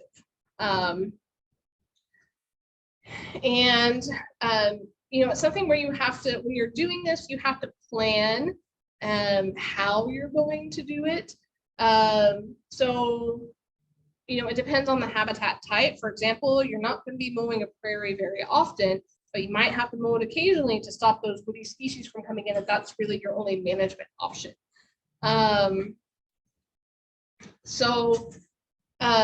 You might only want to mow like once a year, for example, but you need to be thoughtful about when you're mowing. So for example, if you say, okay, I'm going to mow every year at the kind of end of the spring growing season after everything kind of starts to look dead, right? Well, if you do that, then you might be kind of chopping off those plants that are going to bloom in the fall before they really have a chance to come up. So if you mow, and it might be okay to do that once or twice, right? But if you do that every single year at the exact same time, you're going to be actively selecting against whatever is growing at that time. You might also want to think about whether or not you want to mow or hay. So if you mow, all of the dead plant material is going to stay there and those nutrients will get recycled back in. If you hay, they get taken away, right? So mowing can be good, but again, if you do it every time, how much thatch are you going to have, right? So haying can be beneficial, or if you're mowing like mostly invasive species, you probably don't want to leave those seeds there. So haying might be beneficial. And the cow. So cows are the best tool that we have to mimic historical grazing that was done by the bison. They will, you know, light grazing by cattle can promote plant diversity and growth of forbs. And by forbs, I basically mean weeds, herbaceous plants that are not grasses, right? So these are wildflowers and all sorts of other stuff. But a lot of, and I say weeds, the term weed is very subjective, but these are all things that can have a lot of benefit to wildlife. With cattle, we typically recommend rotational grazing. So calculate what is an appropriate stocking rate, how many animal units is appropriate for that size of property and the type of habitat. And then we typically, you know, say if you have 4 pastures on the property, you can rotate them every few months. So that way the pastures have time to rest. Now, similarly, if you graze the same pasture every single year, that's really going to have an impact on the plant composition. So it's another thing, you just got to watch the property and manage it to make sure, you know, and adjust your management plan as needed. I'm scared I'm going to click on that button. What other buttons can I find? Fire. Most of y'all, I'm sure, are familiar with the concept of prescribed burning. we used to have naturally occurring wildfires. Now we put them out because they're hazardous to us, right? But the wildfire coming through would kind of kill off a lot of what was currently growing, recycle those nutrients back into the soil. It would help stop woody plants from encroaching on prairies. And it also, those nutrients get recycled back in, and that promotes new growth that's super nutritious.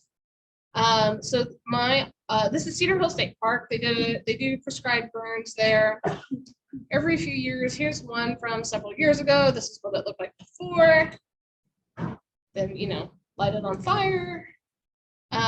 This is what it looked like immediately afterwards. 5 days later, there were already green shoots coming up. And those green shoots that first emerge, those are super, super rich in nutrients. So those are really beneficial to wildlife that might be grazing on them. 2 weeks later, we're starting to see more green than black, right? 3 weeks later, very little black left. And 5 weeks later, if you have really good eyes, you might see some of it. So you can see it's really filled in. But then what was cool is there was a bloom of this plant. Does anyone know this plant? Huh? Gentian? Okay, so this is, these are all good guesses. This is very similar. So this is prairie celestial, which is kind of just a cool plant that is not super common around DFW, but it is here. And so it's cool to see it bloom, especially when you consider had all that dead plant material been there, it probably wouldn't have bloomed that year, right? It needs the sunlight. Otherwise, it would have been outcompeted. So gun. When we talk about the gun, we're really talking about maintaining the carrying capacity. So I'm going to use deer because they're easy to pick on for this example.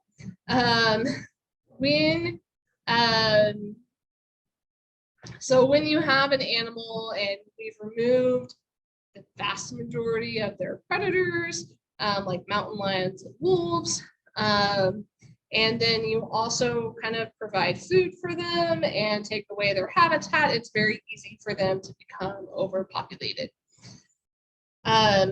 When you have a species that goes above its carrying capacity, by definition, that means it's doing damage to the ecosystem. So that top picture here, this is from the hill country. And if you've driven through the hill country, you've probably seen things that look like this before, where it's like cactus, rocks, and then trees. And if you look at the trees, you notice how they're all kind of like the leaves all stop at like the same level. Yeah, those are not like professionally pruned trees, right? So what you see in this picture is every plant that the deer want to eat and can reach, they have eaten. And so if you are a ground nesting songbird and or not even songbird, just any ground nesting bird that needs to lay your eggs, and your babies really need that ground cover to keep them safe, you're going to have a hard time, right? So any other animal that needed those plants, the pollinators, right? It impacts the whole ecosystem and causes a lot of damage to the habitat. It's also bad for the deer. We already talked about it. Increased population, more disease. Also, they're not going to be able to get all the food that they need, so they'll be malnourished, which makes them even more likely to get sick. They're also likely to die or leave the area. And we're in urban areas, we're more likely to see an increase in human-wildlife conflict. So this is just kind of another little graph to illustrate this. So you have a deer population. They have a really great year. they overshoot their carrying capacity, but they're not really able to stay that way for long. And the population is going to crash. And eventually the deer population will rebound and it will kind of start doing that natural healthy fluctuation that we see. But what do you notice about the carrying capacity line?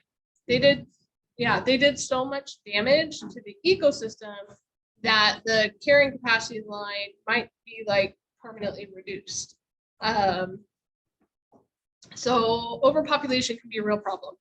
And the gun is one way that we can do that through sustainable harvest to help us maintain healthy populations with healthy age and gender ratios and things like that. Lethal removal is also a super important tool when we're talking about invasive species like hogs or nutria. And on that note, I was talking a lot faster than I thought I was. Thought I was behind. I wasn't. That's good news for y'all. So invasive species. If you are not familiar with invasive species, you will be as a master naturalist. So invasive species are any living thing that is not native to a particular ecosystem and causes harm to the environment, the economy, or human health, right? So, and there are species that will hurt all three of those things. They also tend to grow, spread, and reproduce very quickly.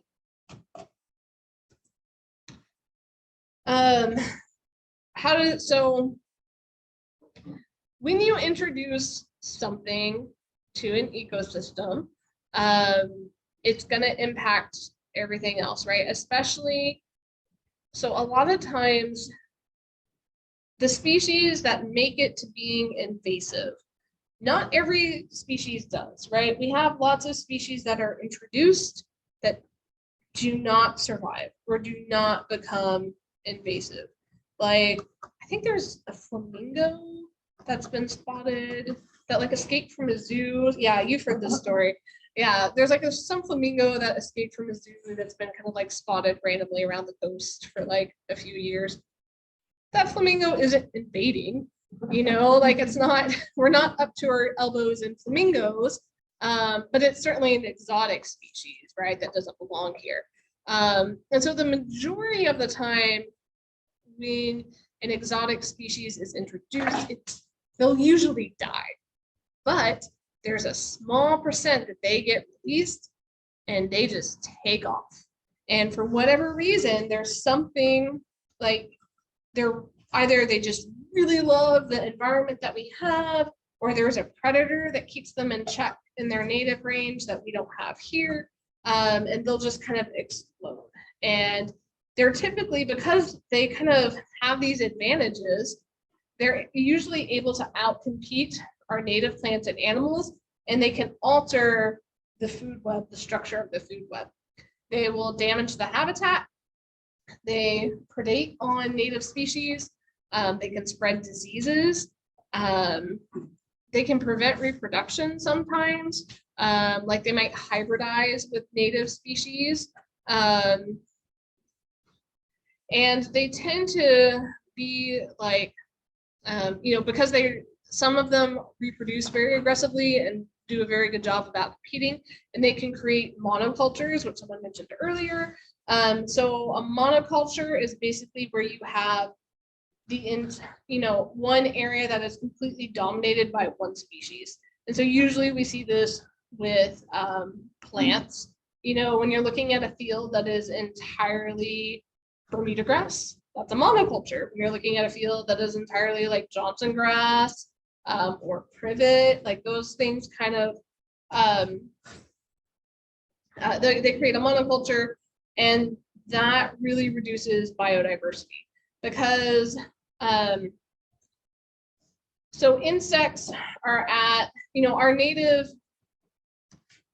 animals evolved alongside of our native plants. And so that is what they are adapted to rely on.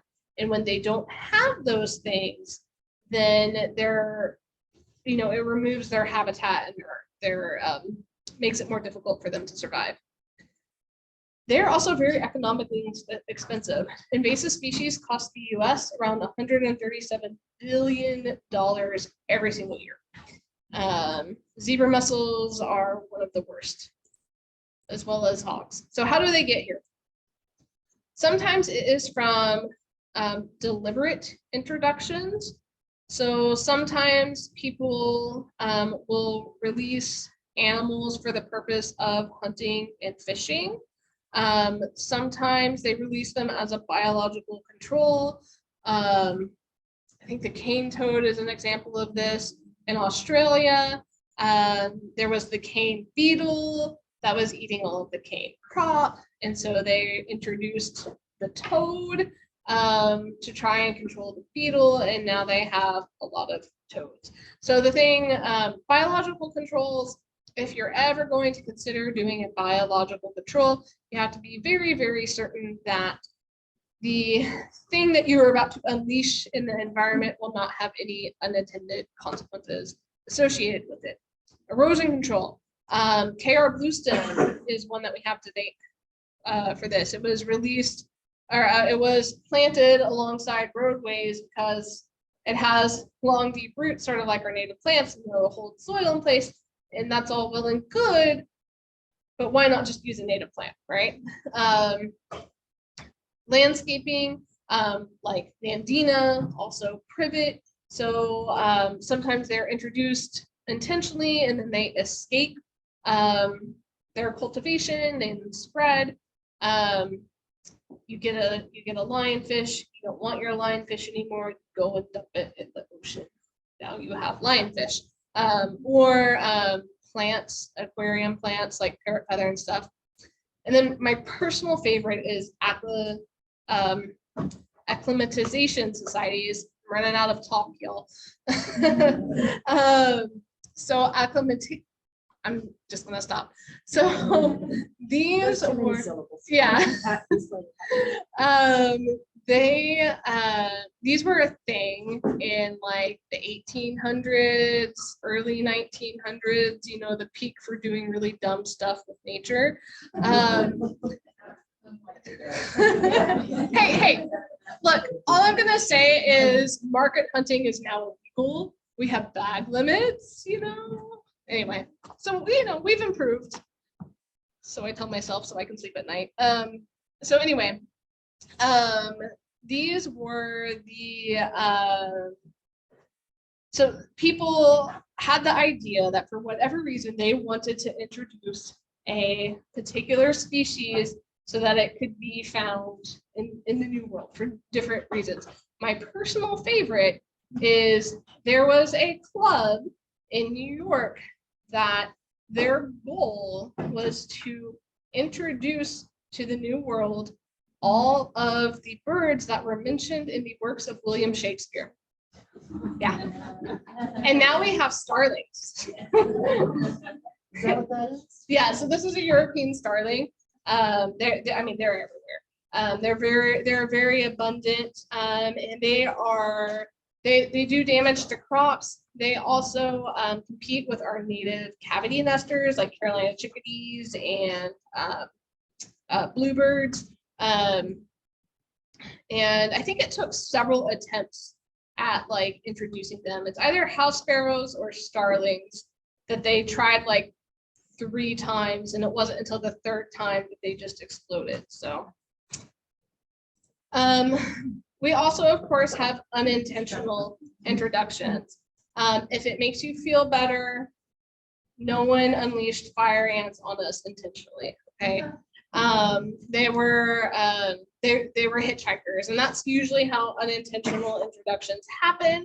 Is they'll hitch a ride in nursery soil, fruits and vegetables, ship ballast water like zebra mussels. People move stuff around, and when we move stuff around, we're likely to take, you know, stuff with us unintentionally. And this is a big reason why customs exist, right? Okay, so when we're managing invasive species,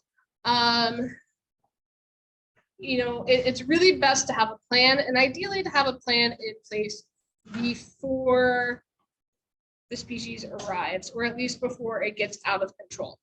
So the first step is prevention. Think about what the pathways are and how can you minimize introduction wherever possible, right? Again, customs.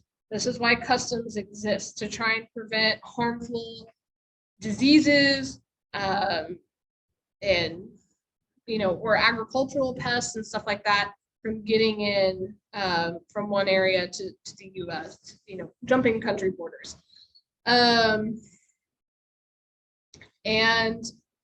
So kind of developing that protocol, how you're going to inspect things. Also, just anticipate what might be the problem. Like, for example, there is a brown tree snake on Guam that has really been like decimated a lot of the birds on Guam. And people are very concerned about what happens if it ever found its way to Hawaii, because native birds in Hawaii already are not doing so great, and they think that this tree snake would be similar in Hawaii as well. So any flights between the two, they look very closely to make sure that the snake hasn't hitchhiked. So that kind of prevention is really the best, and also educating the public, because if people don't know what to look for, then they don't know it's a problem. Like if people didn't know that zebra mussels were a thing, like they would already be here, so you can at least slow the spread down. So early detection is really key. So if there's something that you're really worried about, be monitoring for it. And again, telling people citizen science can be really important to helping with this, or doing regular surveys. Know what your response plan is going to be. So you basically got three options. You've got biological control. If you're going to do this, proceed with caution, but there are ways that it can be successful. You just have to be very, very sure, again, that you're not going to do more harm than good, but it can work. Chemical control, pesticides, herbicides, fungicides. Sometimes people get kind of concerned about using these things, but I think moderation is really the key. These are tools that we have to have in our toolbox. We just need to be mindful of how we're using them. And then finally, physical control. So, actually going out there, ripping it up or trapping it, whatever might be most appropriate. Okay, so got some kind of things for discussion. So ecosystems are complex and lots of things can happen. And so whenever you take an action to change an ecosystem, you have to be very conscious of how, think it through, right? And so this is Cedar Hill State Park again. They got a grant and they were able to do some prairie restoration. This was all filled in with cedar and mesquite. They went through and shredded it all. What are some things they have to keep in mind over the next few years?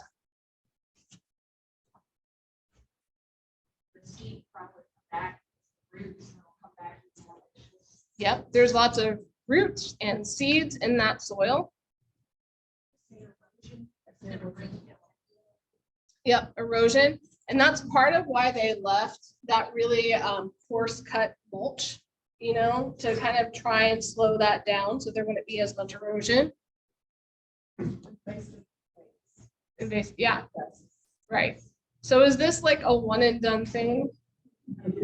Right. And this was actually several years ago. And yeah, sure enough, it wasn't mesquite, but they had a lot of woodies start growing back.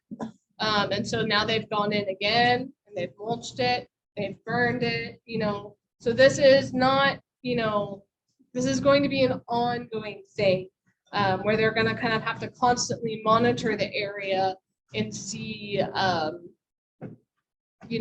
what is successful and what's going to achieve the end result that they want. What about this bird feeder in the backyard?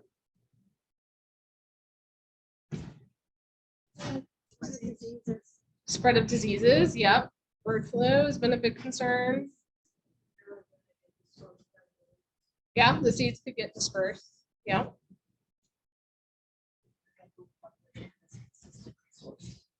Yeah.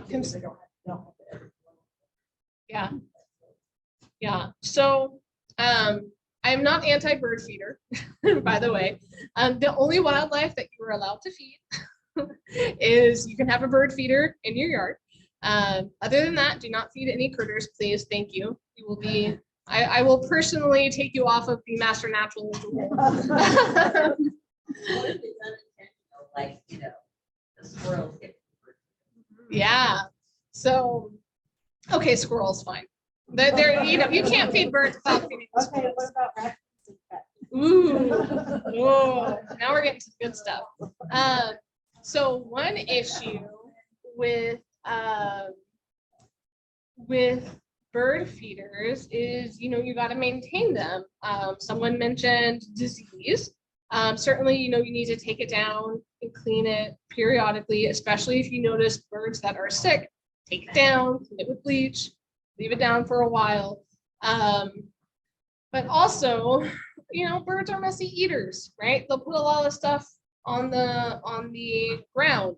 And if that is allowed to accumulate, other things are going to come in and eat that. So like bugs or rodents. And if rodents start coming in, then things that eat rodents are going to start coming in. So like when I have people who are concerned about like coyotes or bobcats, one of the things on my list of things to do is sweep up under your bird feeder, because if you've got rodents, you're gonna eventually get the things that eat rodents.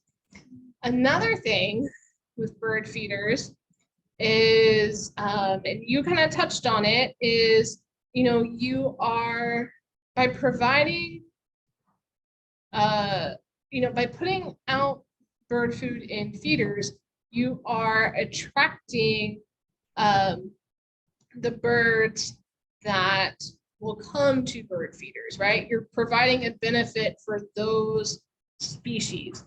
That doesn't necessarily mean that you're hurting other species, but you're giving a boost to these guys, right? And so you could be potentially influencing the community and how it interacts by influencing abundance. And also drawing these birds into areas where there are people. Now, that being said, I think as a whole, bird feeders are a positive because it gives people an opportunity to interact with nature. And there's also so many great citizen science projects out there like Feeder Watch and stuff like that, where we can really learn a lot about birds and stuff like that. Yes.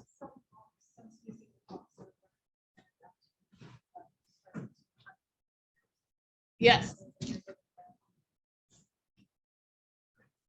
Yeah, it's a hawk feeder too, right? Yeah.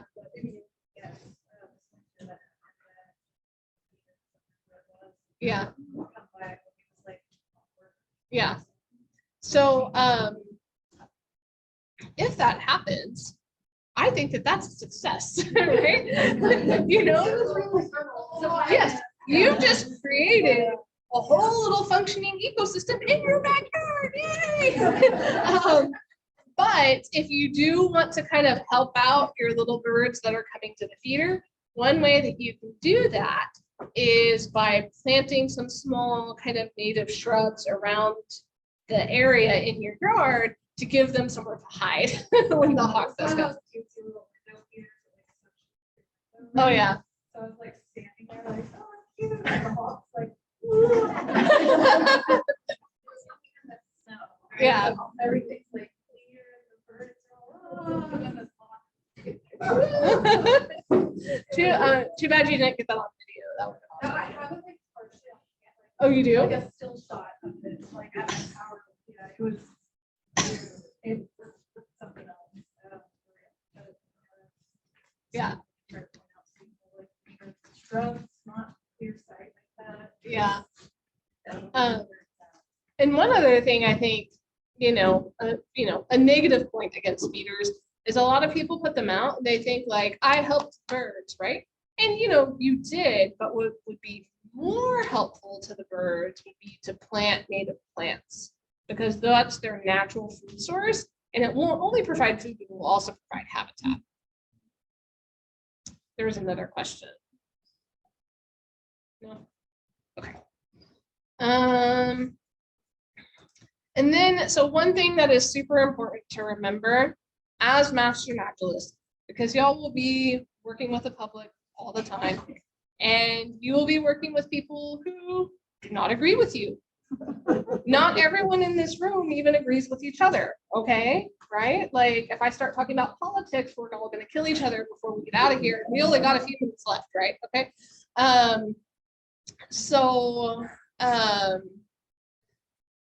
It's important to remember that when we're talking about, you know, natural issues, everyone, or any issue really, everyone makes value judgments on what makes the most sense, what has the most value for them and their life, right? Like I mentioned, herbicides, pesticides, all that stuff earlier. Those are things that we have to use sometimes, right? But some people are completely against using them at all. Or you have some people who use them way too much, right? And it just goes running off into the water, which is a talk for another day. But another good example of this is mosquitoes, right? If you're a master naturalist, if you're someone who is very, you know, environmentally inclined, the idea, is somewhat the idea of spraying, you know, pesticides all over your yard to get rid of mosquitoes can be, you know, it's off-putting, right? You know, mosquitoes, they suck. I hate them. But they do have a role in the ecosystem, right? But, you know, if like in 2020, where we were dealing with not just, you know, the initial COVID dilemma, but there was also an extremely high spike in West Nile cases that year. And West Nile, I think at one point, 80% of mosquitoes from the traps in like Tarrant County were testing positive for West Nile. Okay. Now the thing about West Nile is not everyone who's exposed to it will get it. I forget what the percentage is, but it's something like only 20% or something.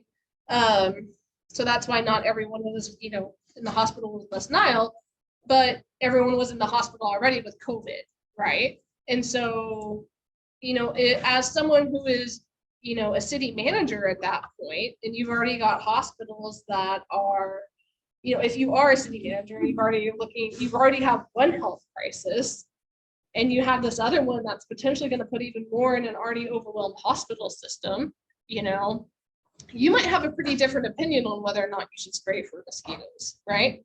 Or if you're pregnant and you're worried about the Zika virus, you're probably going to have a pretty different opinion about mosquitoes. So I just put that out there to say, we deal with a lot of issues that we might not realize it, but they can be pretty controversial.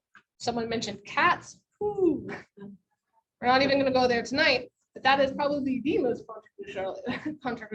controversial issue out there when it comes to the environment. Well, not the environment, wildlife. So anyway, just something to keep in mind. And with that, if y'all have any questions for me, I'd like to answer them. Well, there are many questions. I want to make sure you all heard this as the chapter of timbers and master naturalists. We don't speak out as a chapter or as a master naturalist on any kind of political issue. You are as an individual, go for it. But I know occasionally someone will ask us, officers, can we go support some group, pro mosquito group? And I'll say not as a, the pro mosquito society or whatever. And I'll say not as a group, but without your shirts on and without your name tags, that's you. That's personal. Yeah. You could join Sierra Club. 'Cause they're- They take stands, they contact Congress people. Yeah. That's your avenue. Just like I, as a state of Texas employee, cannot say, please vote for Mayor Higginbotham. Please tell me there's not a Higginbotham out there. But anyway, you know what I mean. Like, I can't tell you to please go and vote for Mayor so-and-so because they're so great for the environment and Texas Parks and Wildlife endorses this person, right? There is one exception that. Oh, yes. Is the Recovering America's Wildlife Act. America's Wildlife Act. Yes, and I actually can tell you all to go and tell your. I actually can tell you all to, if you're not familiar with it, please become familiar with it. It will give $1.3 billion annually for at-risk wildlife nationwide. Texas would get over $50 million every single year for wildlife conservation. The current budget of the wildlife division within Texas Parks and Wildlife is around $30 million, to give you an idea of the scale of impact that $50 million would have. So look into it. The Texas Alliance for America's Fish and Wildlife is the name of the organization that has like lots of great fact sheets and stuff like that. And it has already passed the U.S. House of Representatives. It is a bipartisan bill. It is in the Senate right now. And it has just about, let's see, there's 32, 36, somewhere in the 30s co-sponsors in the Senate, and it is almost 50-50 Democrats and Republicans. So it is actually a bipartisan bill. And so anyway, contact your senators and ask them to support it if you feel so motivated to do so. And the reason why I can say that is because this is a federal bill. This is not a state bill, and we have been given official blessing by the state of Texas, signed off on by the governor, all that we as an agency can't support that. So the Recovering America's Wildlife Act. But other, yes, yeah, we all got the same too, right? It's a little bit different with the house guys, but yeah. It's interesting, the different emails that they send and like response, yeah. Anyway, I'm like trying to read between the lines, like, what does this mean? So anyway, if you want to know, you got to contact them. Any questions for me? Any burning ecology questions that you've always wanted to know? Yes. I've noticed that the native plant society of Texas is doing very opposed to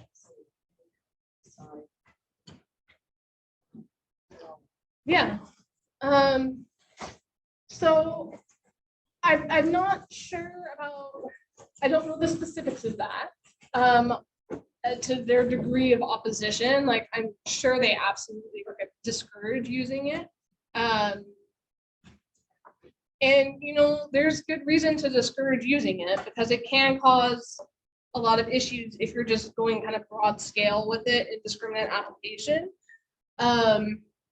we have areas so clogged. Yeah. Yeah.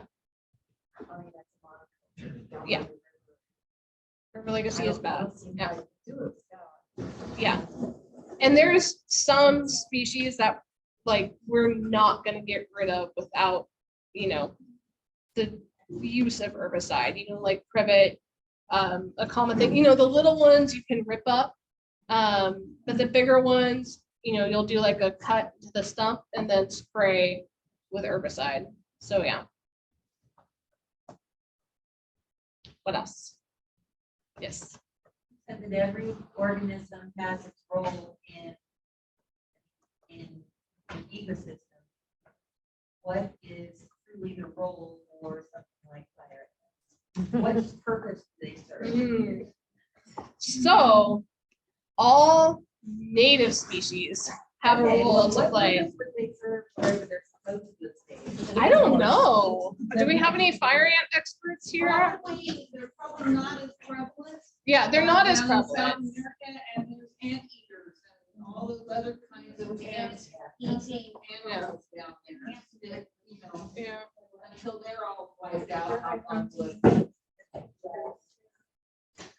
mosquito larvae, feeds a lot of critters that we would really like. Dragonfly larvae, stuff like that. Oh, yeah, yeah, decomposition, yeah, good cleaners, good food.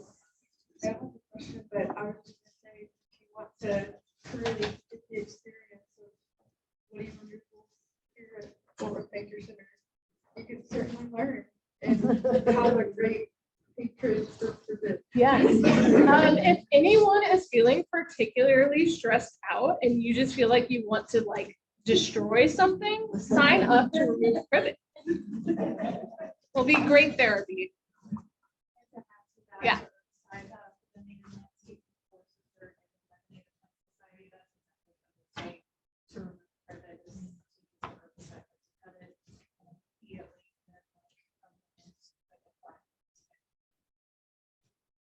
We've got goats. And some, I know I used to live in Pittsburgh and they were bringing in little small herds of goats to go into certain areas that were inaccessible. Is that a possibility? Yeah, so goats can be used. They tend to be harder on the land than cattle are. So, you know, they'll be at like a lower stocking rate, but I've heard of people using goats, like they'll tie them up next to like, I heard they were doing this with goats and poison ivy in Austin. So they would tie them up like to a tree and the goat would just sit there all day and like eat the poison ivy because the goat, it doesn't affect the goat, it doesn't care. And so it would just eat the poison ivy and then they'd move the goat somewhere else. So yeah, and there's some, I've heard of them doing that with a handful of other invasives, but I'm not sure that. Do they like fruit? Huh? Do they like fruit? I don't know, we should try it. Let me know. Keep in mind that virtually all of those introductions of invasive species, whether they were deliberate or not, are things humans have done. And the cane toad was a great idea until it didn't even eat grubs.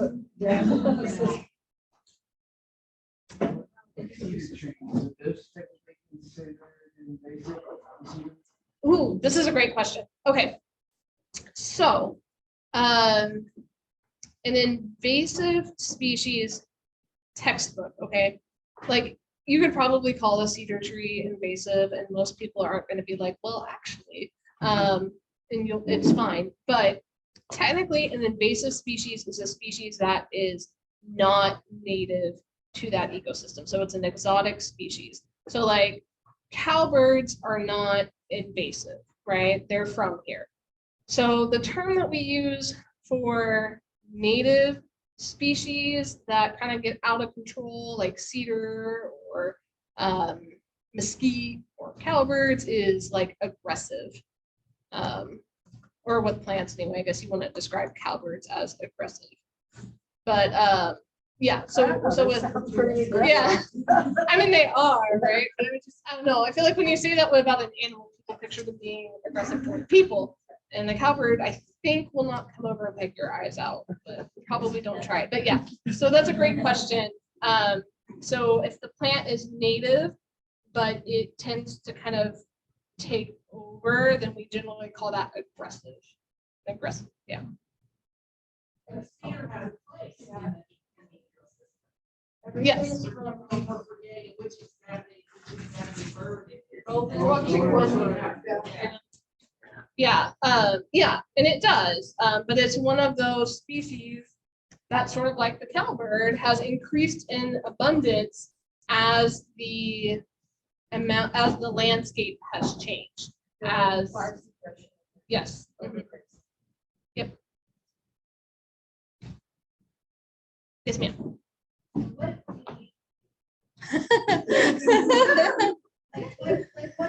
Yeah. A day in the life. A day in the life. I ask myself that a lot. What am I doing here?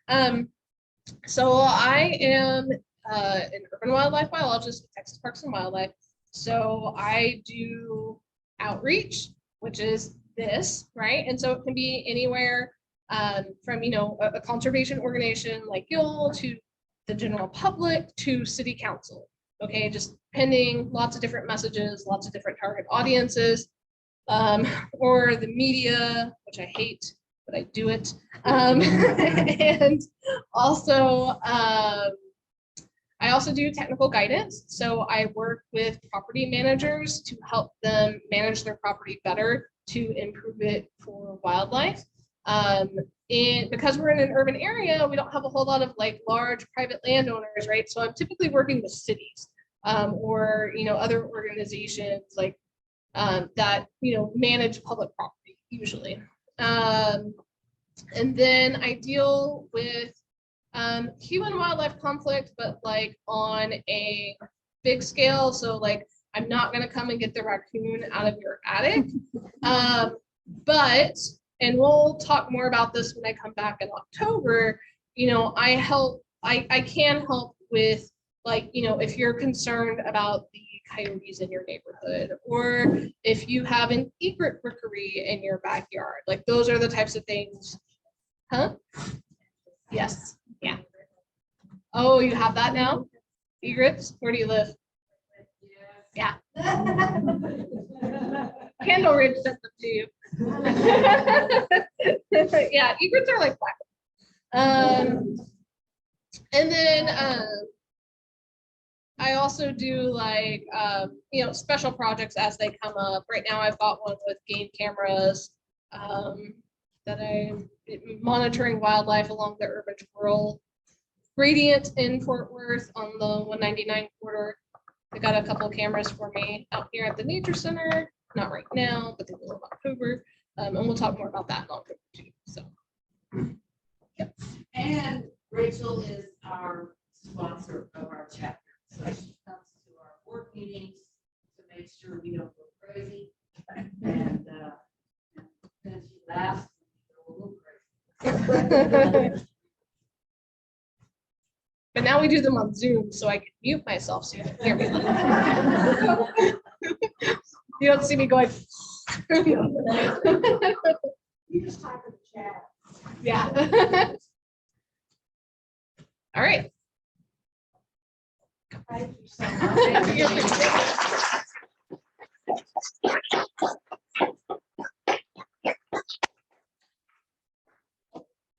Just a reminder for next week, we'll be talking about aquatics.